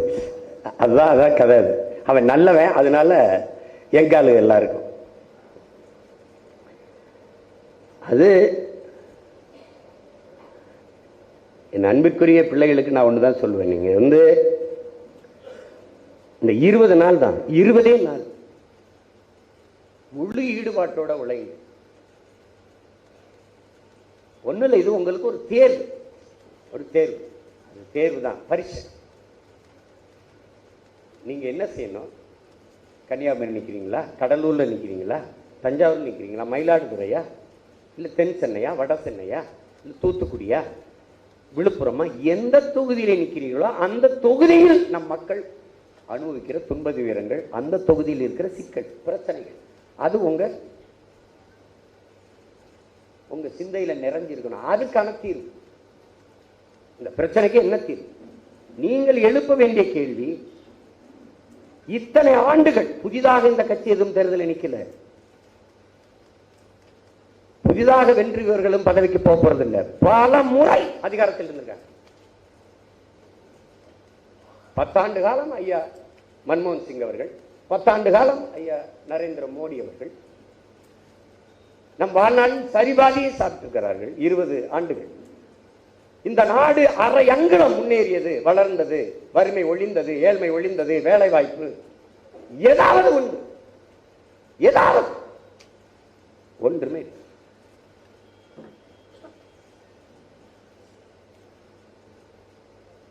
அப்போ இந்த கேள்வியை எழுப்புங்க. இவ்வளவு துயரங்களை, இவ்வளவு வறுமையை, இவ்வளவு ஏழ்மையை, இவ்வளவு கஷ்டத்தை நமக்கு தந்தவர்கள் யார்? இந்த தூத்துக்குடிய அணு, அங்க ஸ்டெர்லைட். இந்த கட்சிகள் ஆட்சிகளுக்கு தெரியாம ஒருத்தவங்க அந்த அணுல வச்சு போயிட்டானா? இல்ல. கேரளாவுக்கு வர இருந்த அணுலை அங்கே எதிர்த்து போராடினார்கள் காங்கிரசும் கம்யூனிஸ்டும். நான் வெளிச்சத்தில் வாழ்வதை விடவும் உயிரோட வாழ்வது முக்கியமானது என்று அணுலை எடுத்துட்டு போட்டாங்க.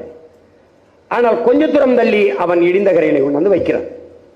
எந்த கம்யூனிஸ்ட், எந்த காங்கிரஸ் கேரளாவில் கூடாது என்று எதிர்த்ததோ அதே காங்கிரசும் கம்யூனிஸ்டும் அணு உலையை இங்கே வைக்க வேண்டும் என்று நம்ம எதிர்த்து போராடி. அப்படின்னா இந்த கேள்விகளை நம் மக்கள்கிட்ட எழுப்பணும்.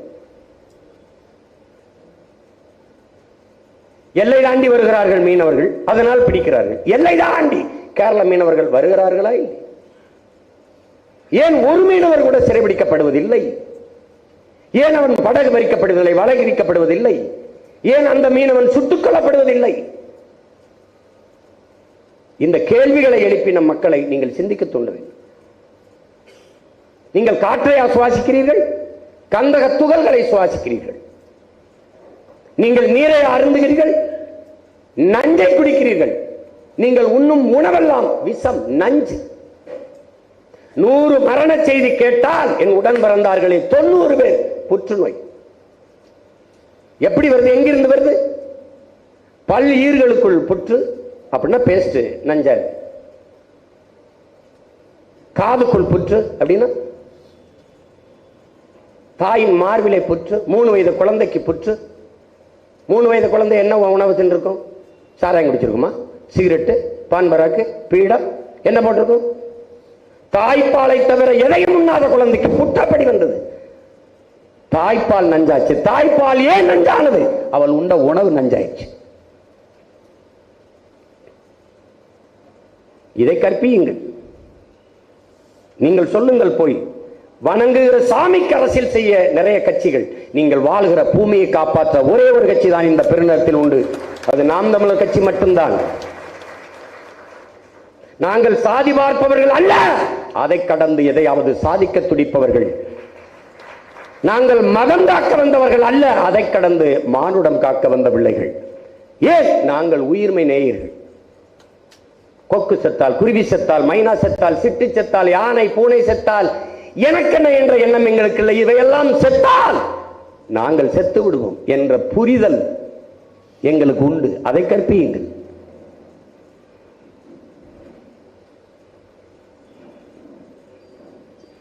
அதை எடுத்துக்கொண்டு போய் மக்களிடத்திலே கருத்தியல் புரட்சியின் மூலம் வெல்ல போராடுங்கள்.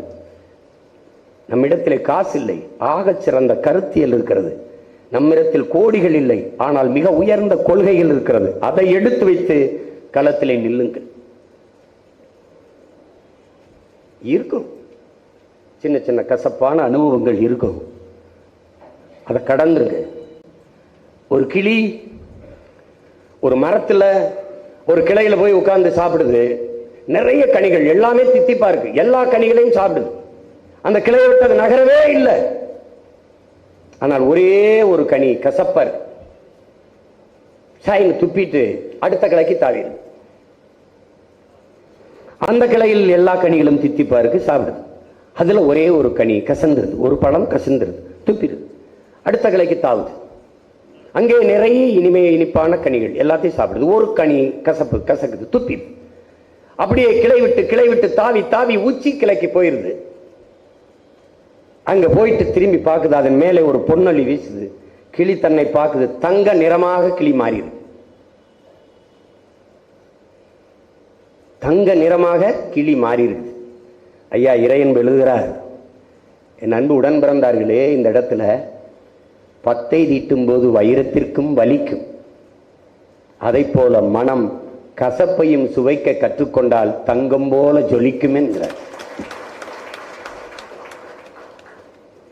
நீங்க நமக்குள்ள ஏற்படுகிற சின்ன சின்ன பிரச்சனைகளே பிரச்சனையாக பார்த்தால் இனத்தின் பிரச்சனையை எப்படி தீர்ப்பீங்க? உங்கள் இனம் சுமந்து நிற்கிற பிரச்சனைகள் தான் உங்களுக்கு பிரச்சனை என்றால் நீங்கள் எதிர்கொள்கிற அந்த பிரச்சனை பிரச்சனையாவே படாது. இலக்கை பெரிதாக தீர்மானியுங்கள். நாம் ஏன் இவர்களோடு பெரிய பெரிய கட்சிகள் இருக்கட்டும், உலகில் வெல்ல முடியாத படை என்ற ஒன்றே இருந்ததில்லை என்கிறான் ஜோசப் ஸ்டாலின், ரஷ்ய அதிபர். நமக்காக தான் சொல்றான். அப்படின்னா ஒண்ணும் கிடையாதுரா, அப்படிலாம் ஒண்ணும் கிடையாதுன்றான். முகலாய பேரரசு, பிரிட்டிஷ் சாம்ராஜ்யம், விஜயநகர பேரரசு, சேல சோழ பேரரசு எல்லாம் சரிஞ்சிருக்கிறது. இந்த திராவிட கட்சி குச்சி எல்லாம் நொறுக்கி போட முடியாதா? இதெல்லாம் ஒரு கோட்பாடா, கொள்கையா? ஒன்றும் கிடையாது. அரசு கட்சி ஆட்சி சாராயத்து நடக்குது. கட்சி போத பொருள் வித்தவன்ட்டையும் லாட்டரி வித்தவன்ட்டையும் காசு வாங்கி நடக்குது. இதுல என்ன இருக்குது? ஊழல், லஞ்சம், நேர்மை எல்லாம் பேசிட்டு 6680 கோடி இங்க இடி மோடியும் சேர்ந்து ஒரே வசூலை போட்டிருக்காங்க. ஏகப்பட்ட வசூல், எல்லா முதலாளிகள்கிட்ட வசூல், எல்லா கூட்டணைவு நிறுவனங்கள்கிட்ட கோடி கோடியா பணத்தை வாங்கி கொண்டு அப்புறம் இதுக்கு ஊழல் லஞ்சம் எல்லாம் நீங்க செய்ய போறீங்க? இது கையூட்டு இல்லையா? எங்கெங்க அவங்க அமலாக்கத்துறை சோதனை நடந்திருக்கோ அங்கெல்லாம் அந்த முதலாளிகிட்ட காசு வாங்கிட்டாங்க. இதை விட கொடுமை, அந்த வழக்கை எடுக்க விடல நீதிபதி. அதான் அதை விட கொடுமை. அதுல அந்த தலைமை, அந்த வழக்கறிஞர் சங்கத்தினுடைய தலைவர், அவர் குடியரசுத் தலைவருக்கு ஒரு கடிதம் எழுதுறாரு பாருங்க. பாராளுமன்ற ஜனநாயகம் செத்துவிடும், இந்த வழக்கை, இந்த தீர்ப்பை நிறுத்தி வைக்க சொல்லுங்கள். பாராளுமன்ற ஜனநாயகம் செத்துவிடும், கார்பரேட்டுகளின் சுதந்திரம் பறிபோய்விடும் எழுதிக்க. யாருக்கு அரசு நடக்குது பத்தி இல்ல? இங்கே கட்சி அரசியல், தேர்தல் அரசியல் தான் நடக்கிறது. மக்கள் அரசியல், மக்களுக்கான அரசியல் இல்லை. நாம் மட்டும்தான் மக்களுக்கான அரசியலை செய்ய வந்த பிள்ளைகள் என்பதை நீங்க புரிந்து கொள்ள.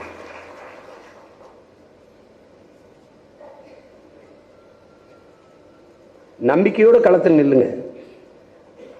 அச்சம் தவிருங்க. முதல்ல அச்சத்தை கைவிடு, இல்லை லட்சியத்தை கைவிடுங்கிற தலைவர். பயப்படாதீங்க,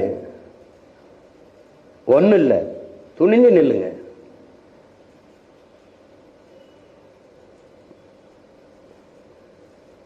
ஒரு அரசன் ஒரு பேரறிவிப்பு செய்கிறான். இந்த அரண்மனை கதவை திறந்து விடுகிறவனுக்கு நான் இளவரசர் பட்டம் கொடுத்துறேன்றான். இந்த அரண்மனை கதவை திறக்கிறவனுக்கு இளவரசர் பட்டம். எந்த இளைஞனும் வர மாட்டேங்கிறான். அவர் அடுத்ததுல என்ன சொல்லிடுறாருன்னா, அது திறக்க முடியல கை ரெண்டையும் வெட்டிடுவேன். திறக்கணும், தள்ளி திறக்கணும். உன்னால திறக்க முடியல கை ரெண்டையும் வெட்டிடுவேன். அவன் ஒருத்தர் வர மாட்டான். எதுக்குடா போய் திறக்க போயிட்டு கை ரெண்டையும் வெட்டிட்டான்னா என்னன்னு. அதுல ஒரு இளைஞன் நான் திறக்கிறேன்னு வர்றான். சரி, எல்லாம் பையங்க, ஏய் என்னப்பா திறக்க முடியல கையை வெட்டிடுவாங்கப்பா. போட்டும், கைதானே போகுது, உயிர் போகல. இல்ல, நம்பிக்கையோட போய் கதவை திறக்கிறான். ஒண்ணுமே செய்யல, இப்படி தள்ளா திறந்துச்சு. அது காரணம் என்ன?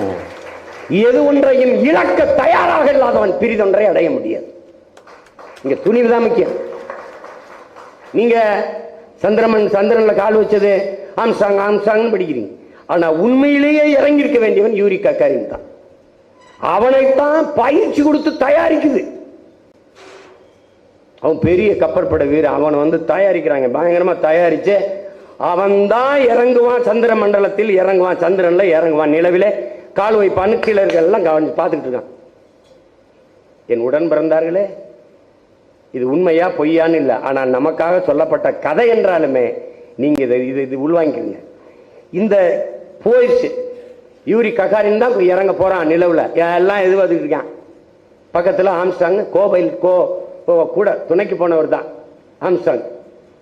இவன் போய் அங்க போய் சேர்ந்த பிறகு ஜம்ப் அப்படின்னு கீழே இருந்து உத்தரவு வருது. அந்த ஒரு நொடி, அந்த நொடி யூரி ககாரின் தயங்கிறான், ஆம்ஸ்டாங் குதிச்சிடறான்.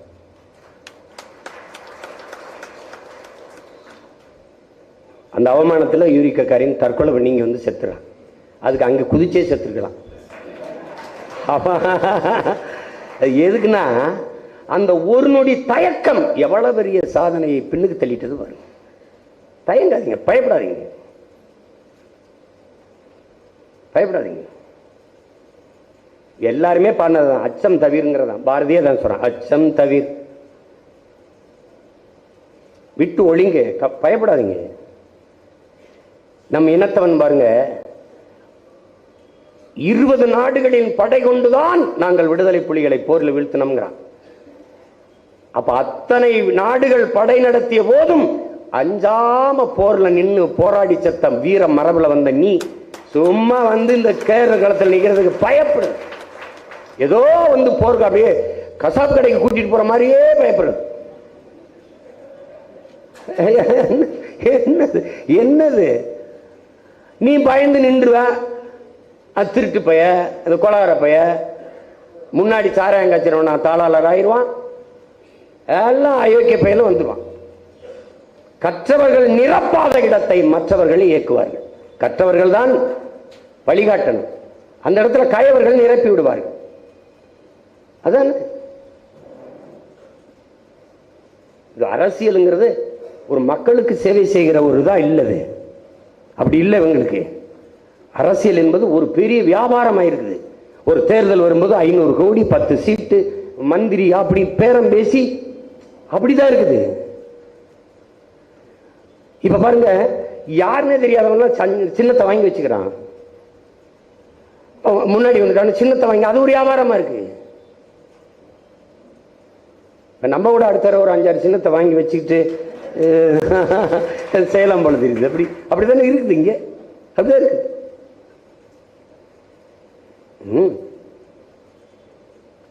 உற்சாகமா வேலை செய்யுங்க. 20 நாள் தான். 20 நாள் ஒரு தேர்வுக்கு நீங்க தயாராகி தேர்வு எழுதுறது போல எழுதுங்க. உங்க பகுதி, உங்க தொகுதியில மக்கள் சந்திக்கிற பிரச்சனைகளை மக்களுக்கு எடுத்து பேசுங்க. இந்த பிரச்சனைகளை தந்தது யார் என்று கேளுங்க. 39 உறுப்பினர்களை கொடுத்தீர்கள் கடந்த 5 ஆண்டுகளில். அவர்கள் உங்களுக்கான குரலாக ஒலித்தது எவை? உங்களுக்கான பிரச்சனைகளை பேசியது எது? உங்களுக்கு இருந்த பிரச்சனைகளை தீர்த்தது எது? 10 ஆண்டுகளில் இவர்கள் செய்யாத நல்லதை பிஜேபி, 10 ஆண்டுகளில் செய்யாத காங்கிரஸ் செய்யாத நல்லதை அடுத்து வருகிற 5 ஆண்டுகளில் செய்வார்கள் என்று எப்படி நம்புகிறீர்கள்? அதனால் எளிய பிள்ளைகள், நாங்கள் அடிப்படை அமைப்பு அரசியல் மாற்றம் என்ற புரட்சிகர முழக்கத்தை முன்வைத்து இது மாற்றத்திற்கான எளிய மக்களின் புரட்சி என்று வருகிறோம். அடிப்படை அமைப்பு அரசியல் மாற்றம் என்றால் என்ன? அது நம்முடைய வரைவு புத்தகம் தருது, போகும்போது வெளியிட்டுருவோம், வாங்கி படிங்க. உங்களுக்கு தெரியும், நானே நேர பல மேடைகளில் பேசியிருக்கேன். இப்போ ஒரு சின்ன உதாரணம் சார். இப்போ அரசு பணியில் இருக்கிற ஒரு மருத்துவர் இந்த தேர்தலில் போட்டியிட முடியாது.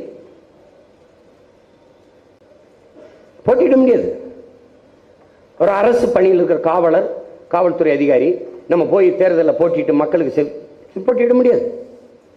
ஆனால் ஒரு சட்டமன்ற உறுப்பினர் இந்த பதவியில் இருந்து கொண்டே பாராளுமன்றத்துக்கு இடம் வாங்கி போட்டிட்டார். அந்த கட்சியும் கொடுக்குது, போட்டியிடுவார். அதில் தோற்றுவிட்டால் இந்த பதவியில் தொடர்கிறார், அதில் வென்று விட்டால் இந்த பதவியை விலகுகிறார். இது எவ்வளவு கேவலமான அமைப்புன்னு பாருங்க. இவர் ஒரு பதவியில் இருக்காரு, அதை விட பெரிய இவர் பதவி ஆசைக்கு, இவர் பதவி வெறிக்கு அந்த பதவி எம்பிக்கு போயிட்டு இதை ரிசைன் பண்றார், இதை விலகுறார். இப்போ தேவையில்லாத இங்க ஒரு தேர்தல் திணிக்கப்படுது, இடைத்தேர்தல் திணிக்கப்படுது. இந்த தேர்தலுக்கு எவ்வளவு செலவாகும்? இது யாரு காசு? அப்ப ஒண்ணு செய்யலாம், 2 வழி இருக்கு. ஒண்ணு என்ன செய்யலாம்னா, தேர்தல் நடத்தியே தீர வேண்டும் என்றால், இந்த பதவியில் இருந்து இந்த பதவிக்கு ஆசைப்பட்டு போனார்ல, அப்போ உங்களால் இந்த இடைத்தேர்தல் நடத்தப்படுது, நீங்க போனதுனால நடக்குது, இதுக்கு 50 கோடி செலவாகுது, இந்த 50 கோடியை நீங்கள் கட்டணும் அப்படின்னு ஒண்ணு கொண்டு வந்தா எப்படி இருக்கும்? இதுதான் அமைப்பு மாற்றம். அப்படி இல்லைன்னா ஒண்ணு என்ன செய்யணும் தெரியுமா? இப்ப நான் ஓட்டப்பந்தயத்தில் ஒலிம்பிக்ல ஓடுறேன், இந்த பென் ஜான்சன் இருக்கான, அவர் ஊக்க மருந்து சாப்பிட்டார், அவர் தகுதி நீக்கம் செய்யப்பட்டுறார். முதலிடத்துல வந்தவர் போதை பொருள் உட்கொண்டதால, ஊக்க மருந்து சாப்பிட்டதால அவர் தகுதி நீக்கம் செய்யப்பட்டு அவர் வெளியேறுகிறார். அப்படி என்றால் 2வது இடத்துல வந்தவரே வெற்றியாளர் என்று கருதப்படுகிறார். அப்படின்னா நீ 1,30,000 வாக்கு வாங்கி வென்றிருந்த எம்எல்ஏ விலகிட்டார், அல்லது செத்துட்டாரு, அல்லது வேற பதவிக்கு போயிட்டாரு, ஏதோ பண்ணிட்டாருனாலும் இந்த 2வது இடத்துல வந்திருப்பான், 1,10,000 வாக்கு வாங்கியிருப்பான், 1,20,000 வாக்கு வாங்கியிருப்பான். அவனை வதித்து வாக்கு செலுத்திய மக்களுக்காக இந்த 2வதாக இருக்கிறவரே இடைக்கால 2 ஆண்டு பதவிக்கு 2 ஆண்டு காலமும் சட்டமன்ற உறுப்பினராக இருப்பார் என்று அறிவிக்கணும். இதுக்கு பேர் என்ன? அடிப்படை அமைப்பு அரசியல் மாற்றம். இதுதான். இது ஒண்ணு சொல்றேன், அதுல நிறைய கொடுத்துருக்கு, அதை வாங்கி படிச்சு பேசுங்க. இதெல்லாம் நடக்கிறதாப்பாமா? எது ஒன்றும் சாத்தியத்திலிருந்து பிறப்பதில்லை என் உடன் பிறந்தார்களே, எது ஒன்றும் சாத்தியத்திலிருந்து பிறப்பதில்லை, தேவையிலிருந்தான் பிறக்கிறது. இது தேவையா தேவையில்லையா? அதான் நம்ம எழுப்புற கேள்வி. அதெல்லாம் நீங்க கடுமையாக பாடுபடுங்கள், உழையுங்கள். அப்படி ஒவ்வொன்றுக்கும் நம்ம கேள்வி, ஒவ்வொன்றுக்கும். நீ கேஷ்லெஸ் எக்கனாமிக் வந்துட்ட, அது மாதிரி சிம்பிள் செலக்ஷனுக்கு வாங்குறோம். இந்தியாவிலே நாம மட்டும்தான் கேட்கிறோம். எப்படி? அமெரிக்கா போல என் முறைக்கு வா, என் நம்பர். அது இருக்கிறதுனால தானே என்ன இப்படி ஆட்டம் காட்டுற? எனக்கு 101, அவனுக்கு 501, அவனுக்கு 2001, அவனுக்கு 201, எதையோ கொடு. படிக்காதவர்கள் என்ன செய்வார்கள்? அவனை படிக்க வைக்காம என்ன புடிங்கிட்டு இருந்த? 75 ஆண்டு கால சுதந்திர இந்தியாவில் எல்லாரையும் படிக்க வைக்கிறத விட அவனுக்கு என்ன வேலை? படிக்காதவன் எப்படி நல்ல தலைவனை தேர்வு செய்யற ஆற்றல் எப்படி வரும் அவனுக்கு? அப்புறம் இதுக்கு தேர்தல் வைக்கிற? ஏன் வைக்கிற? அதனால புழக்கத்தில் இருக்கிறதா, மக்களின் புழக்கத்தில் இருக்கிறத தான் கொடுக்க முடியும். கொடு. ஒவ்வொரு தேர்தலுக்கும் ஒவ்வொரு கட்சிக்கும் புதுசு புதுசா. எப்படி? இதுதான் அடிப்படை அமைப்பு அரசியல் மாற்றம் நம்ம கேட்கிறது. அப்ப நீ என்ன பண்ண? ஒவ்வொருத்தருக்கும் புதுசா கொடு. 75 ஆண்டுங்க உதயசூரியன், 70 ஆண்டு 60 ஆண்டுகளா ஆட்சி. இவர் கீழே இறங்கினார்னு வச்சுக்கிறீங்களேன். இவர் 60 ஆண்டுகள் ஆட்சி, 60 ஆண்டுகள் ஆண்டு திராவிட கட்சி. 49 ஆரம்பிச்சு 67 ஆட்சிக்கு வருது. அதுக்கு முன்னாடி இருந்து இந்த சின்னம் இருக்கு. அரசு நலத்திட்டமா, இலவச அரிசியா, உதயசூரியன் இருக்கு. இலவச மடிக்கணினியா, ரெட்டல இருக்கு. அப்போ உங்க சின்னங்களை அப்படியே கொண்டு போய் சேர்க்கிறீங்க. நாங்க என்ன செய்யறது? அதனால என்ன பண்ணு, ஏடா ஒவ்வொருத்தருக்கும் புதுசு புதுசா கொடுறாங்க. அதுதான் சரியான ஜனநாயகம், அதான் சம வாய்ப்பு எல்லாருக்கும். அப்படி கொண்டா எப்படி? நாட்டின் தேசிய மலர் அது, ஒன்னாப்புல இருந்து படிக்கிற தாமரைன்னு. அது எப்படி ஒரு தேர்தலில் ஒரு அரசியல் கட்சிக்கு சின்னமா கொடுத்த? எப்படி கொடுத்த? தேசிய மலர் அப்படின்னா தாமரைன்னு தெரியுது, அதை சின்னமா கொடுத்துருக்க. இப்ப நான் தேசிய விலங்குது புலி, அதை கொடுத்துரு. நான் ஸ்ட்ரைட்டா கனெக்ட் ஆயிருவேன், காட்டு காட்டு எனக்கு கொடுத்துரு. எப்படி? கேள அது நேஷனல் அனிமல், இது நேஷனல் ஃப்ளவர். அதை இதுக்கு கொடுத்த? எது கொடுத்த? ஒண்ணு இதை எடுத்துரு, இல்ல எனக்கு அதை கொடுத்துரு. எப்படி? நீ அடுத்த சண்டை அதுதான். இப்ப என்ன பண்றான், நம்ம வழக்கு நீதிமன்றத்தில் போய் வழக்கு போட்டா வழக்கை எடுத்தா தானே அப்படி இருக்குது. வழக்கு இருக்கும்போது நான் எப்படி சின்னம் கொடுக்கறது? அப்ப அந்த வழக்கை திரும்ப பெற்று ஏதாவது ஒரு சின்னத்தை கொடு, ஒன்னுத்துக்கு உதவாததை கொடுக்கறது. கடைசியா அவங்களுக்கு செருப்பை வச்சுதான் கெஜ்ரிவால் விளக்கமாறு நம்ம செருப்பு. என்ன பண்ணு, ஒரு இதா இருக்கு பாருங்க. செருப்பு கொடுத்தாலும் செருப்பு, இதில் கட்டாயமாக வாக்கு செலுத்த வேண்டியது நம்ம ஒருவருடைய பொறுப்பு அப்படின்னு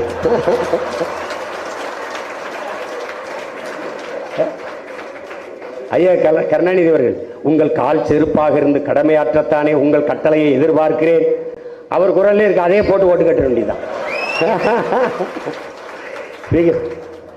பூரா நமக்கு தான் வேலை செய்யறாங்க.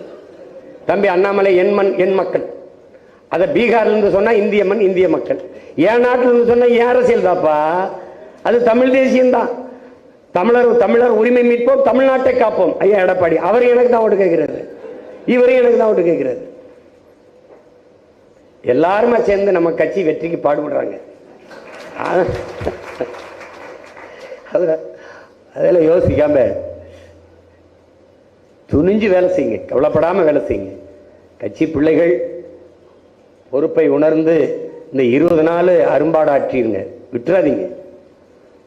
ஒன்னு நீங்க புரிஞ்சுக்கிறீங்க, தமிழ் தேசிய அரசியல் வளர்ந்துடக்கூடாது, நம்ம வென்றக்கூடாதுங்கிறத எல்லாரும் எதிர்பார்த்து வேலை செய்யறான். நம்மளை வீழ்த்திடணும். இந்த வாட்டி இவனை மேல ஏற விட்டா தடுக்க முடியாதுன்னு அவன் முடிவு பண்ணிட்டு நமக்கு எதிராக வேலை செய்யறாங்க. ஒரு இந்திய கட்சி இந்த மண்ணில் வளருகிறது என்று வந்துருச்சுன்னா இனி தமிழ் தேசிய அரசியல் வளராது, மலராது. அப்ப எப்படிப்பட்ட இக்கட்ல நீ நிக்கிற? அதனால என்ன விலை கொடுத்தும் என்ன பாடுபட்டும் இந்த நிலத்தில் திராவிடம் இல்லை, இந்தியம் இல்லை, தமிழ் தேசிய அரசியல் தான் நீங்க வெறி கொண்டு வேலை செய்யணும். வெறி. பள்ளி பாபா சொல்றாரு, தமிழர்களே இனப்பற்று கொள்ளாதீர்கள், இன உணர்வு கொள்ளாதீர்கள், இன வெறி கொள்ளுங்கள், இல்லை என்றால் நீங்கள் ஆளப்படுவீர்கள், ஒருபோதும் ஆள மாட்டீர்கள். நீங்க ஆளணும்னா வெறி கொண்டு வேலை செய்யும். அவன் சொல்லுவான் இனவே, ஆமா ஆமா நான் யார் என்று சொல்வதே இனவெறின திரும்ப திரும்ப சொல்லு. நான் தமிழன் சொல்லு, ஆமா நீ இனவெறி, ஆமா நான் தமிழன். அது என் அடையாளம், எது என் முகம், என் முகவரி. அத பெருமையா சொல்லு, பெருமையா சொல்லு. நாம் செய்வது இன உரிமை அரசியல். நம்மை இனவெறி என்று பார்ப்பவன் தான் இனவெறியன். அவன் ஏதோ ஒரு இனத்திற்கு வெறியன். சமரசம் இல்லாம சண்டை செய்யுங்க. நம்மளால முடியாதா? தமிழ்நாட்டில் 3வது பெரிய கட்சி நம்ம தான். 7 விழுக்காடு, பல கோடி, பல 100 கோடிகள், 500 கோடி, 1000 கோடின்னு பேரம்பேசி வாங்கிட்டு 10 சீட்டு 15 சீட்டு வாங்கி போக முடியாதா? போகலாம். அதுக்கப்புறம் நாளை பிறக்கிற தலைமுறை நம் புதைகுழி தேடி வந்து காரி துப்பு. எல்லாரும் பேசினதான் இவனும் பேசினான். இந்த பண்ணியும் போய் பீதின்றுச்சுன்னா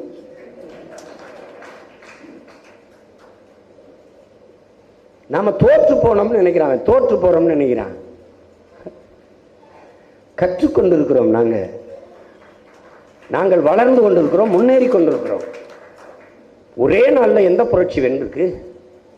ஒரு கத்தரிக்காய் தக்காளியை பறிக்கணும்னா கூட அது பூத்து காய்க்கிற வரை காத்திருக்க வேண்டியது இருக்குல்ல. இது அப்படியா? எங்களுக்கு என்ன இருந்தது? நமக்கு என்ன இருக்குது? ஒரு ஊடகம் நமக்கு பேசுமா? நாம் தமிழர் கட்சி போட்டியிடுது, 4 முனை போட்டி என்று சொல்ல இந்த ஊடகங்கள் தயாரா இருக்கா?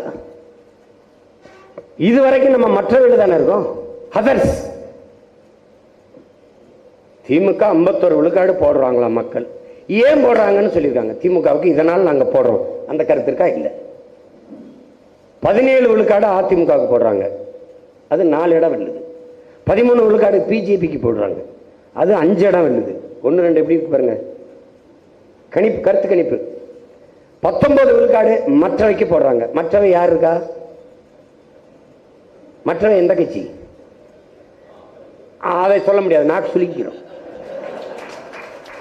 அப்ப என்ன தெரியுது? நாம் தமிழர் கட்சிக்கு 19 விழுக்காடு ஓட்டு போடுவதா மக்கள் சொல்றாங்க அப்படின்னு சொல்றதுக்கு ஒரு நடுக்கம், ஒரு பயம், ஒரு தயக்கம் இருக்குல்ல. அது கடைசி வரை உனக்கு இருக்கு.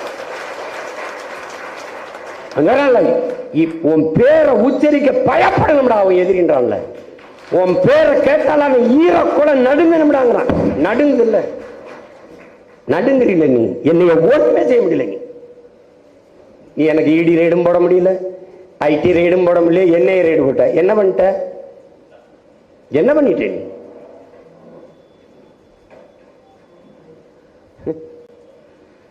இருபது நாள் எங்க ரைட பாரு. நீ களத்துல நான் இறங்கின பிறகு பாரு. நீ பதில் சொல்லி நான் கேட்கிற கேள்விக்கு, நானும் என் பிள்ளைகளும் எழுப்புற கேள்விக்கு பதில் சொல்ல முடியாது. ஆட்டத்தை எங்க பக்கம் திருப்பல. நீ பார்த்தேன், 3 கட்சி கூட்டணி, ஒரே ஒரு கட்சி தனித்த பேரணி. நான் மட்டும்தான் தனிச்சு நிற்கிறேன். இந்த துணிவு, இந்த நேர்மை, இந்த ஆண்மை, இந்த தீரம் தமிழர் நிலத்துல பிரபாகரன் பிள்ளையை தவிர எவனு விடாது.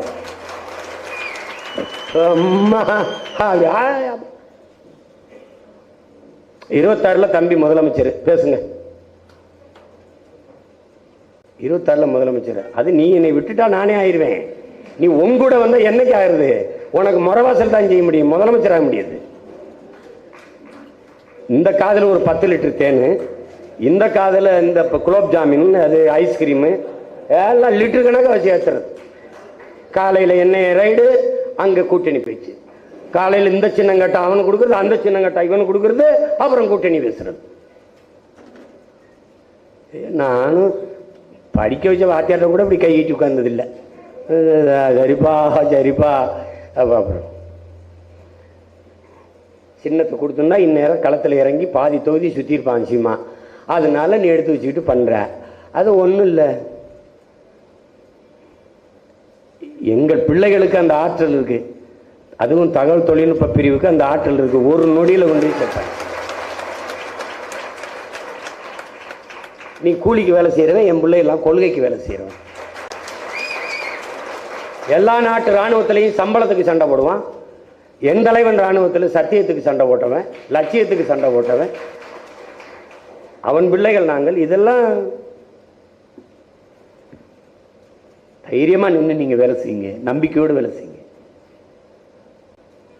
உங்களெல்லாம் எதுக்கு இந்த இதெல்லாம் புதுசா இருக்கு. சில பேர் நீங்க புதுசு. காளியம்மாலாம் ஒரு தேர்தலை எதிர்கொண்டுட்டாங்க.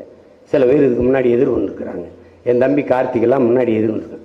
தம்பி களஞ்சியம்லாம் பல முறை அரசியல் தளத்தில் இருந்தாலும் தேர்தல் களத்தில் புதுசு. ஒன்றும் கிடையாது. பெரியார் சொல்றாருல்ல, முதல்ல ஜெயிலுக்கு போகும்போது கொஞ்சம் கூச்சமாக இருக்கும்டா, 2-3 தடவை போயிட்டீங்கன்னா அப்புறம் உதுத்து போயிரும்டா அப்படின்னு. அது மாதிரி இது முத போகும்போது 6ஆம் வகுப்புலேருந்து 7ஆம் வகுப்பு போகும்போது என்ன உங்களுக்கு ஒரு சின்ன ஒரு தயக்கம் இருக்கும் பாருங்க. அவ்வளோதான். அங்கே 4 நண்பங்க கிடைச்சிட்டாங்க, ஆசிரியர்லாம் நல்லா பேசிட்டாங்கன்னா அப்புறம் ஜாலி. அது மாதிரி தான் இது. போய் அந்த பாவப்பட்ட மக்களை பாருங்க, அவனை பாருங்க. அவனை அப்படியே விட்டு எப்படி போவீங்க? அவனுக்கு வேலை செய்யணும். அவன் கூட பிறந்துட்டே, நீ அவனை விட்டு போக முடியாது. நீ அவனுக்கு தெரியாது, நீ தான் சொல்லிக் கொடுக்கணும். 75 வயசு பெரியவர்கள், 80 வயசு பெரியவர்கள் நான் பேசிட்டதுக்கு அப்புறம் நீ வந்து பேசினதுக்கு பிறகுதாப்பா நாங்கெல்லாம் தமிழர்கள்னே தெரிய வருதுன்ற. உண்மையிலே சொல்ற அப்படி. ஒரு பெரியவர் சொல்றாரு, நான் தம்பி படம் எடுத்தேன், அந்த படத்துக்கு எனக்கு பாராட்டு கூட்டம், அதுல வந்து பேசும்போது நான் இதுவரை படமே பார்த்ததில்ல. அவருக்கு 80 வயசு இருக்கும், படமே பார்த்தது இல்லையா, உனக்காக போய் உன் படத்தை பார்த்தேன்ற. அப்படி எப்படி விளங்கு நாடு?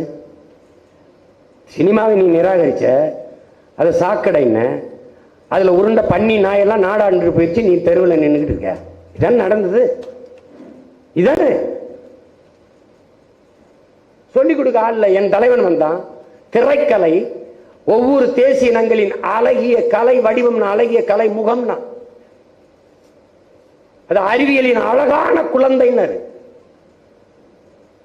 அதுவும் ராணுவத்தில் பேச்சும் திரைக்கலையும் வலிமை மிக்க படை பிரிவுகள். அந்த பார்வை இந்த இனத்தில் எவனுக்கும் இல்லை.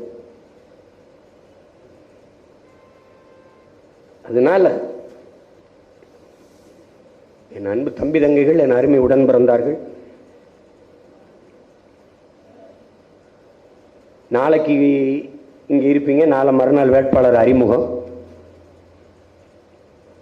இந்த பேச்சை கேட்கிற என் இன சொந்தங்கள் எல்லோரும், நாம் தமிழர் பிள்ளைகள் எல்லோரும் வேட்பாளர் அறிமுக கூட்டத்திற்கு பேரெழுச்சியாக வர வேண்டும் என்று உங்கள் அனைவரையும் நான் அன்போடு கேட்டுக்கொள்கிறேன்.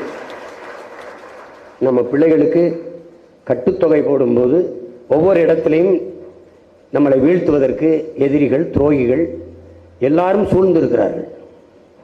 அதைத்தான் நம்ம ஐயா பாரதி செல்வன் ஒரு கூட குறிப்பிட்டார்கள் பாருங்க. நாற்பக்கமும் பகைவர்கள் நமக்கு. அதுல இந்த கட்டுத்தொகை செலுத்துவதில் மிக கவனமாக செலுத்தணும். அதுக்கு தான் ஐயா நீதிபதி அவர்களை வச்சு ஒரு முறை எல்லாம் பல வழக்கறிஞர்கள் பார்க்குறாங்க, அதுக்கு மேலே அவரை வச்சு சரி பார்க்கறது. ஏன்னா நீங்கள் பார்த்தீங்க, இங்கே புள்ளி வைக்கல, கமா வைக்கலைன்னு நிராகரிப்பான். அவள் காலி பண்ண முடிவு பண்ணிட்டு அப்புறம் என்ன நம்மளை செய்ய வேண்டியதானே. அதனால நீங்கள் ரொம்ப கவனமாக இருங்க, ரொம்ப கவனமாக இருங்க. ஒரு மனுவுக்கு 3 மனு போடுங்க, சரிபார்த்து செலுத்துங்க. மாற்று வேட்பாளர் செலுத்துற 4 மனு போட்டுங்க. எதையுமே எந்த வழியிலையும் நிராகரி. நீங்க 40 வேட்புமனு ஏற்கப்பட்டது என்ற செய்தியை கொடுத்தாலே நீங்க பாதிக்கு மேல் வந்துட்டீங்க.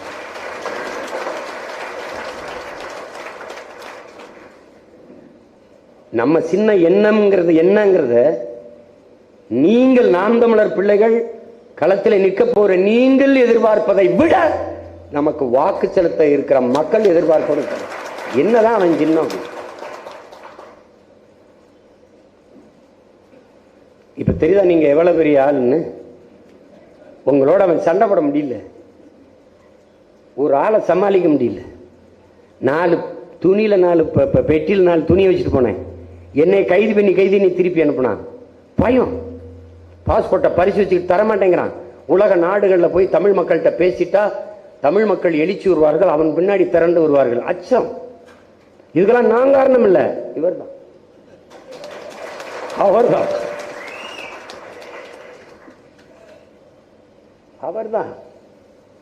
நாம் எடுத்து வைக்கிற அரசியலின் ஆணி வேரும் அடிமரமும் கிளையும் இலையும் எல்லாமே அவர்தான். என்ன அவர் கருவி ஏந்தி செஞ்சாரு, நம்ம கருத்தியலை ஏந்தி செய்கிறோம். அவர் ஆயுதம் ஏந்தினார், நம்ம அறிவாயுதம் ஏந்திரம். அவர் சீருடை அணிந்து துப்பாக்கி வச்சிருந்தார், அது 2 நம்ம இடத்துல இல்லை. ஆனால் நாமும் நம் மக்களுக்கான ராணுவம் தான். நாம் தமிழ் தேசிய அரசியலின் குரல்களாக, வலிமை மிக்க குரல்களாக, எழுச்சி மிகுந்த குரல்களாக 40 குரல்களை தயார் செய்கிறோம். அதில் சரிபாதி பெண்களுக்கு, சரிபாதி ஆண்களுக்கு. எந்த வேட்பாளரும் சற்று தகுதி குறைவானவர் என்ற எண்ணம் எவருக்கும் வேண்டியதில்லை. நம்ம பிள்ளைகள் பேசும்போது, களத்திலே பேசும்போது உங்களுக்கு தெரியும், தர்க்கத்திலே விவாதங்களை பங்கேற்கும் போது தெரியும் எவ்வளவு ஆளுமையான பிள்ளைகள் நம் பிள்ளைகள் என்பதை நீங்கள் அறிவீர்கள். அதனால நம்பிக்கையோடு களத்தில் நில்லுங்கள். பொறுப்பாளர்கள் அறிவிச்சிருக்கு, ஒவ்வொரு இடத்துலையும் ஒவ்வொரு தொகுதிக்கும் 30 பேர் 40 பேர் தேர்தல் பணிக்குழு என்று வாங்கியிருக்கு. முதன்மை பொறுப்பாளர்கள் வாங்கியிருக்கு. ஒரு தொகுதிக்கு மாநிலத்தில் இருந்து ஒரு பொறுப்பாளர் போடப்பட்டிருக்கு. அதை நீங்க மேலிட பார்வையாளர்கள் அப்படின்னு மற்ற கட்சிகள் சொல்லுது, நாம தலைமை நிலைய பொறுப்பாளர் அப்படின்னு போட்டுட்டு அவர்கிட்ட முறையிடுங்க. எதா இருந்தாலும் கடத்துங்க. தேவையற்ற செய்திகளை பகிராதீங்க. ஒரு குழு இருக்கா, அந்த குழுவில் உங்கள் சின்னம், உங்க வேட்பாளர் படம், அண்ணன் எடுத்து வைக்கிற தத்துவங்கள், முன்வைக்கிற முழக்கங்கள் எந்த தெருவு எங்கே வேலை நடக்குது, எங்கே போகுது, எந்த தெருவில் வாக்கு சேகரித்தீர்கள், இதை தான் பயிரணும். நல்ல செய்திகளை மட்டும்தான் பயிரணும். அங்கே போய் சண்டை பிடிச்சிக்கூடாது, சண்டை பிடிச்சிடக்கூடாது. அண்ணன் சொன்ன பச்சை மட்டை இதுவரை உங்களுக்கு இல்லை, இதுவரை உங்களுக்கு இல்லை. ஆனால் உங்களுக்கு பயன்படுத்துகிற நிலைக்கு அண்ணனை தள்ளிடாதீங்க. அப்புறம் அந்த அந்த ஆஃபீஸ் ரூமுக்குள்ளே போங்க, கதை தான். பார்த்துக்க, ஒழுங்கா வேலை செஞ்சிடும். வென்றுட்டு அண்ணன்ட்ட வா. செய்யலைன்னா செத்து மடி கிடையாது, செய்யலைன்னா சாகடிச்சிரு. வென்று வென்று எனக்கு பயிற்சி கொடுத்தேன். எப்படி நம்ம பயிற்சி கொடுத்தான்? வெற்றி கோட்டை தொட்டுட்டு செத்து போன செத்து நீ. அப்ப இந்த கடைசி உயிர் துணி வரை ஒன்றாக திரட்டி போராடி. அதை தவிர உனக்கு வழி கிடையாது. ஹிட்லர் என்ன சொல்றான்? அவன் நல்லவன் கெட்டவன் அதெல்லாம் நீ ஏச்சு இருக்காத. அவன் சொன்னதை பாரு. நீ ஒரு பழத்தை சாறு பிடிக்கிறான்னு அப்படியே போடுறியா? தோலை நீக்கிற, விதையை எடுக்கிற, சின்ன சின்ன நரம்பு நார்களை எல்லாம் பிச்சு போட்டு மறுபடியும் தான் நான் கசக்குற. அது மாதிரி அவனை புரட்டி பாரு. அவன் சொல்றது பாரு. அவன் சொல்றான்ல, பயப்படாதான்ல. நீ வென்றுட்டா காரணம் சொல்ல தேவையில்லைங்கிறான். ஆனா தோற்றுட்டா காரணம் சொல்ல நீ இருக்கக்கூடாதுங்கிறான். அதுதான் உங்களுக்கு சொல்றேன். வென்றுக்கு வென்றுங்க. எல்லாரையும் பின்னுக்கு தள்ளுங்க, அடிங்க, எதிரிய நெத்திக்கு நெத்தி பாருங்க. குனிஞ்சிராத, குள்ளமாயிருவ. நீ எப்பவும் நீ முடி பண்ற பாரு, பிக்ஸ் பண்ற பாரு. எதிரி பெரிய ஆளா இருக்கணும், அப்பதான் நீ வளருவ. திமுக 60 ஆண்டா பாத்துக்கிறோம். பிஜேபி இந்தியாவே பாத்துருவோம், பாத்துருவோம். அவ்வளவுதானே. நம்மகிட்ட இழக்கிறதுக்கு ஒன்றுமில்லை, ஆனால் அடைகிறதுக்கு புரட்சிகரமான ஒரு தேசம் இருக்கு, புதிய ஒரு தேசம் இருக்கு. பசி, பஞ்சம், ஊழல், லஞ்சம், கொலை, கொள்ளை, சாதிய இழிவு, தீண்டாமை, அடக்குமுறை, ஒடுக்குமுறை, மதுமத போதை, பெண்ணி அடிமைத்தனம், இது எதுவும் இல்லாத புதிய ஒரு தேசம் படைக்க நாம் களத்திலே நிற்கிறோம் என்பதை கவனத்தில் வைத்துக் கொள்ளுங்கள். அதனால்தான் இதை சொல்கிறோம். புதிய ஒரு தேசம் படைப்போம், மக்கள் புரட்சியால் புதிய ஒரு தேசம் செய்வோம், மக்கள் புரட்சியால் அதை உறுதி செய்வோம்ங்கிற முழக்கத்தை முன்வைக்கிறோம். நம் வலிமை நம் மக்கள் தான். ஏன்? நம் மக்களிடமிருந்து மக்களுக்காக வந்தவர்கள். மக்களை நம்பி நில்லுங்கள், மக்கள் நம்ப நில்லுங்கள். நாம் உறுதியாக வெல்லலாம், கவலையே விடாது. சின்ன என்ன, ஏதோ ஒரு சின்ன குண்டூசி, சிலட்டு குச்சி, பேனா, பென்சில், ஏதோ ஒன்று சின்ன முக்கியம் அல்ல. நம் எண்ணத்தை கடத்துங்க, மக்கள் நமக்கு வாக்குத்தர அநியமாக இருப்பார்கள். இது மறுபடியும் மறுபடியும் ஆழ்மனதில் பதிவு பண்ணுங்கள். இது புரட்சிகர போர்க்களம், இதில் நாம் வென்றே ஆக வேண்டும். ஏன்னா தமிழ் தேசிய அரசியல் அவ்வளவுதான், அது வளராது. இங்கு இந்திய மதவாத மத அரசியல், இந்து மத அரசியல், இந்த அரசியல் இதுதான் வாழும், வெல்லும், வளரும் என்று கட்டமைத்து விட்டால் அதுக்கப்புறம் நீ இன்னும் ஒரு தலைமுறையில் நம்ம மாதிரி எந்திரிச்சு நின்று போராடுறதுக்கு நம்ம பிள்ளைகள் தயாரா இல்லை. இப்பவே பயப்படுறான், இப்பவே பயப்படுறான். தமிழ் எழுத படிக்க தெரியாத பல தலைமுறை உருவாயிடுச்சு. அது எப்படி வரும்? தமிழ் தமிழ் இருக்கணும், தமிழனா இருக்கணும். அப்பதான் அவனுக்கென்று ஒரு தேசிய உணர்வு வரும், அவனுக்கென்று அந்த இனத்திற்கென்று உரிமை, விடுதலை, அதெல்லாம் அவனுக்கு கனவு வரும். தமிழே தெரியலன்னா அவன் எப்படி வருவான்? அப்ப பேராபத்தில் நின்று கொண்டிருக்கிறாய். இது கடைசி நொடி, விட்டுறாத. கவனமா நின்று சண்டை செய். அண்ணன் கூட இருக்கேன். உனக்கு தளர்ச்சி வருதா, பயம் வருதா? நம் மாவீரர்களின் அந்த ஈகத்தை எடுத்து போட்டுப்பாரு, அந்த காட்சி, போர் காட்சியில போட்டுப்பாரு. அல்லது செத்து கதர்னான்ல, அதை ஒரு தடவை பாரு, அதை ஒரு தடவை பாரு. தீ குளிச்சு செத்தான்ல தம்பி முத்துக்குமார், ரவு, தங்கை செங்கொடி, தம்பி விக்னேஷ், இதெல்லாம் ஒரு தடவை போட்டுப்பாரு. உயிரையே கொடுத்தவனுக்கு முன்பு நீ ஒண்ணு இல்லை, ஒரு உணர்வைத்தான் கொடுத்து ஒன்னா நிக்கிற. நில்லு, தைரியமா நில்லுங்க, துணிஞ்சு நில்லுங்க. என் அன்பிற்குரிய பிள்ளைகளே, கூட்டத்தோடு நிற்பதற்கு எவனுக்கும் துணிவு தேவையில்லை, தனித்து நிற்பதற்குத்தான் துணிவும் மாபெரும் வீரமும் தேவைப்படுது.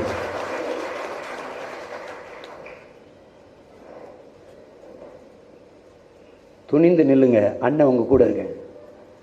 போய் ஓய்வு எடுத்துட்டு மதியம் படப்பிடிப்பு, பயந்துடாதீங்க. இந்த கும்பிட்டு அந்த முறையை ஒழிச்சிருங்க. தலைவர் சொன்ன மாதிரி ஐரோப்பியன் மாதிரி ஸ்டைலா நில்லுங்க, நில்லுங்க, நம்ம நில்லுங்க.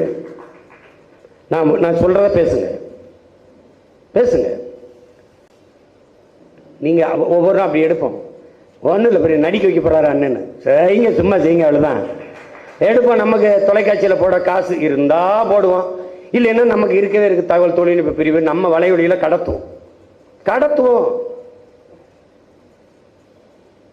இப்போ நான் பாருங்க, ஆசிரியர் பேராசிரியரை நீத்திருக்கேன், நான் பேராசிரியர்.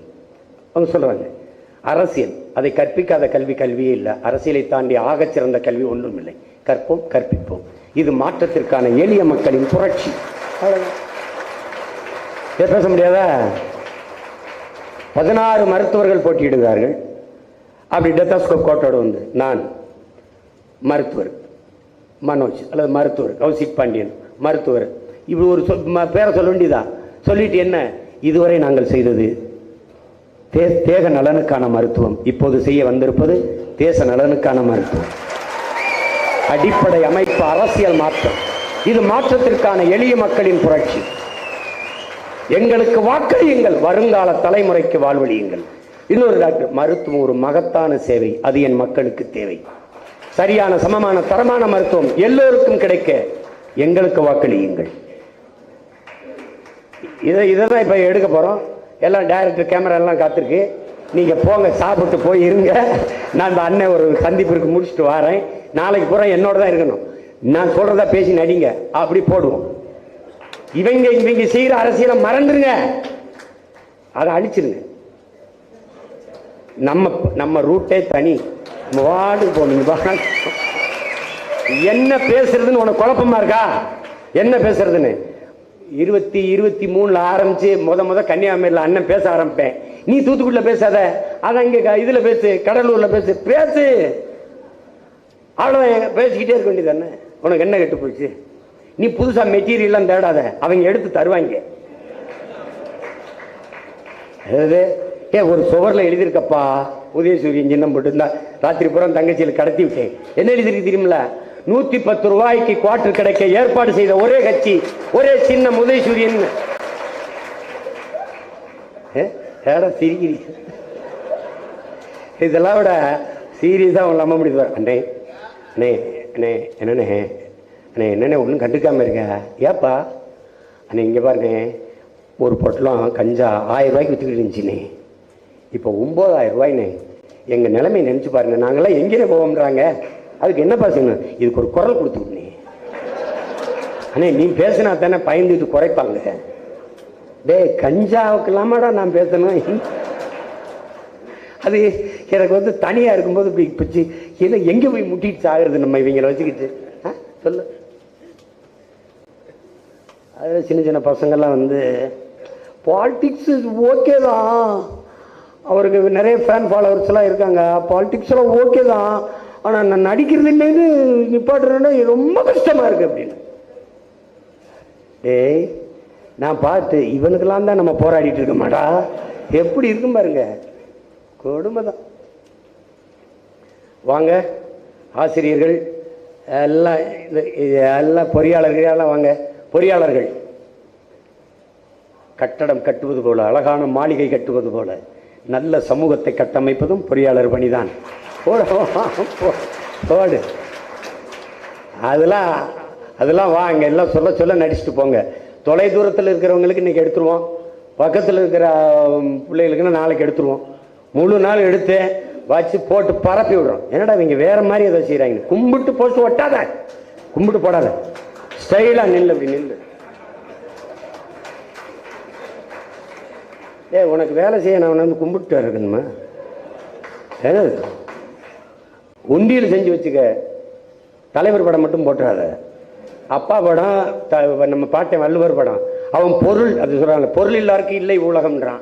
அதை முதல்ல போட்டு கீழே இந்த வருமானம் காக்கும் இனமானம்னு போட்டு அண்ணன் கும்பிட்டு நிற்கிற மாதிரி ஒரு இது இருக்கும், அதை போட்டு அது நீ குண்டியில் உனக்கு குறைஞ்சது 1 லட்சம் 2 லட்சம் 50,000 போடுவான். ஆட ஒருவேளை சாப்பாடு செலவுக்கு வச்சுக்கலாம்ல, விட்டுறாத கையேந்து. ஏன்னா நீ அவனுக்கானவன், உனக்கு வலிமை வளமை எல்லாம் அவன் தான், நிதியும் அவன் தான், நீதியும் அவன் தான். அவன்கிட்ட நில்லு, வழியே கிடையாது. அன்னை தெரசாவை பின்பற்று. எச்சியை துப்படா ஒருத்தன், இது எனக்கு போதும், அங்க நிறைய பேர் பசியோடு இருக்காங்க கொடுங்கன்னாங்கல்ல, அது மாதிரி தந்தால் நன்றி சொல்லு, தரலைனா ரொம்ப ரொம்ப நன்றின்னு சொல்லு. சொல்லு, அதை செய், விட்டுறது. தைரியமா போராடுங்க. நான் வேலை செய்யுங்கன்னு சொல்ல மாட்டேன், போராடுங்க. இது கடுமைதான், போராடுங்க. போர்க்குணமற்ற உயிரினங்கள் உலகில் பரிதாபகரமானவை, பாவப்பட்டவைங்கிறான். போராடும் போதுதான் வாழ்வின் இருத்தலை உறுதி செய்கிறது. போராட்டமே வாழ்வின் இருத்தலை உறுதி செய்துங்கிறான் மார்க்சியம் கார்கி. போராடும் போதுதான் மனிதனே பிறக்கிறான். தாயின் வயிற்றிலிருந்து நீ எளிதா வந்துடல, போராடிதான் வந்திருக்க. போராடு. செய்வரா சொல்றான்ல, நீ போராட தயங்குகிறாய். ஒவ்வொரு நாளும் விதை பூமியோடு போராடித்தான் முளைக்கிறதுங்கிறான். போராடு. அதனால மற்ற இனங்களுக்கு வாழ்க்கையில் எப்போதாவது போராட்டம், நமக்கு வாழ்க்கையே போராட்டமா மாறி நிக்குது. போராட்டமே வாழ்க்கையா மாறி நிக்குது. விட்டுற. இது கடைசி வாய்ப்பு தமிழ் தேசிய மக்களுக்கு. நம்மளை ஆதரிக்கிறவன், ஆதரிக்காதவன், எதிர்க்கிறவன், ஏற்கிறவன் எல்லாருக்குமா சேர்த்து களத்துல நில்லு. நான் உங்க 40 பேரையும் இந்த தமிழ் தேசிய அரசியலின் தூதுவராக இந்த களத்துக்கு அனுப்புறேன். விட்டுறாதீங்க, விட்டுறாதீங்க. அண்ணனால முடிஞ்ச வர எல்லா தொகுதிக்கும் வந்து கடுமையா உழைக்க நான் பார்க்கிறேன். அதுக்கப்புறம் பேச்சாளர் இருக்காங்க, நம்ம பிள்ளைகள், கூப்பிட்டுக்குங்க. பகுதி பகுதியா பிரிச்சு, காளியம்மாலா தீவிரம் எடுக்கிறதுக்கு முன்னாடி தங்கச்சி கார்த்திகாவுக்கு ஒரு கார்த்திகாவா இங்க, ஹிமாயினா அங்க, கொஞ்சம் பேசிக்கிறங்க. கடைசியா வேக எடுக்கும்போது உங்க தொகுதியிலே நின்றுங்க. மாறி மாறி போய் பேசுங்க. பேச்சாளர்களை பிரிச்சுக்கிறங்க. மொத்த தமிழ்நாடு எல்லாரும் சுத்தணும்னு நினைக்காதீங்க, அது கடினம். அப்ப நீங்க என்ன பண்ணுங்க, ஒரு 10 தொகுதியை பிரிச்சுக்கிறங்க. இந்த 10 தொகுதியை நான் அடைச்சு வேலை செய்யறேன். தூர்வன் ஒரு பக்கம், துறை ஒரு பக்கம், செய்சீலம் ஒரு பக்கம், எல்லாம் நம்ம பிள்ளைகள் எல்லாம் பிரிச்சு பிரிச்சு விட்டாதீங்க. எல்லாரும் பேசுங்க. நம் இனத்தின் விடுதலைக்காக வழியே கிடையாது. இது எனக்கானதில்லை, உங்களுக்கானதில்லை, நமக்கானது. நாம் பிறந்த பெருமை மிக்க தமிழர் என்கிற இனத்திற்கான. அதனால உங்களை நம்பி, உங்கள் அசாத்திய ஆற்றலை நம்பி இந்த வரலாற்று பெரும்பணியை உங்கள் உடன் பிறந்தவன் உங்களிடத்திலே ஒப்படைக்கிறேன். புரட்சி எப்போதும் வெல்லும். நாளை நமது வெற்றி அதை சொல்லும். இனம் ஒன்றாவோம், இலக்கை வென்றாவோம். நம் இலக்கு ஒன்றுதான், நமது இனத்தின் விடுதலை. தமிழ்தாய் வாழ்க, தலைவர் பிரபாகரன் வாழ்க. நாம் தமிழர்.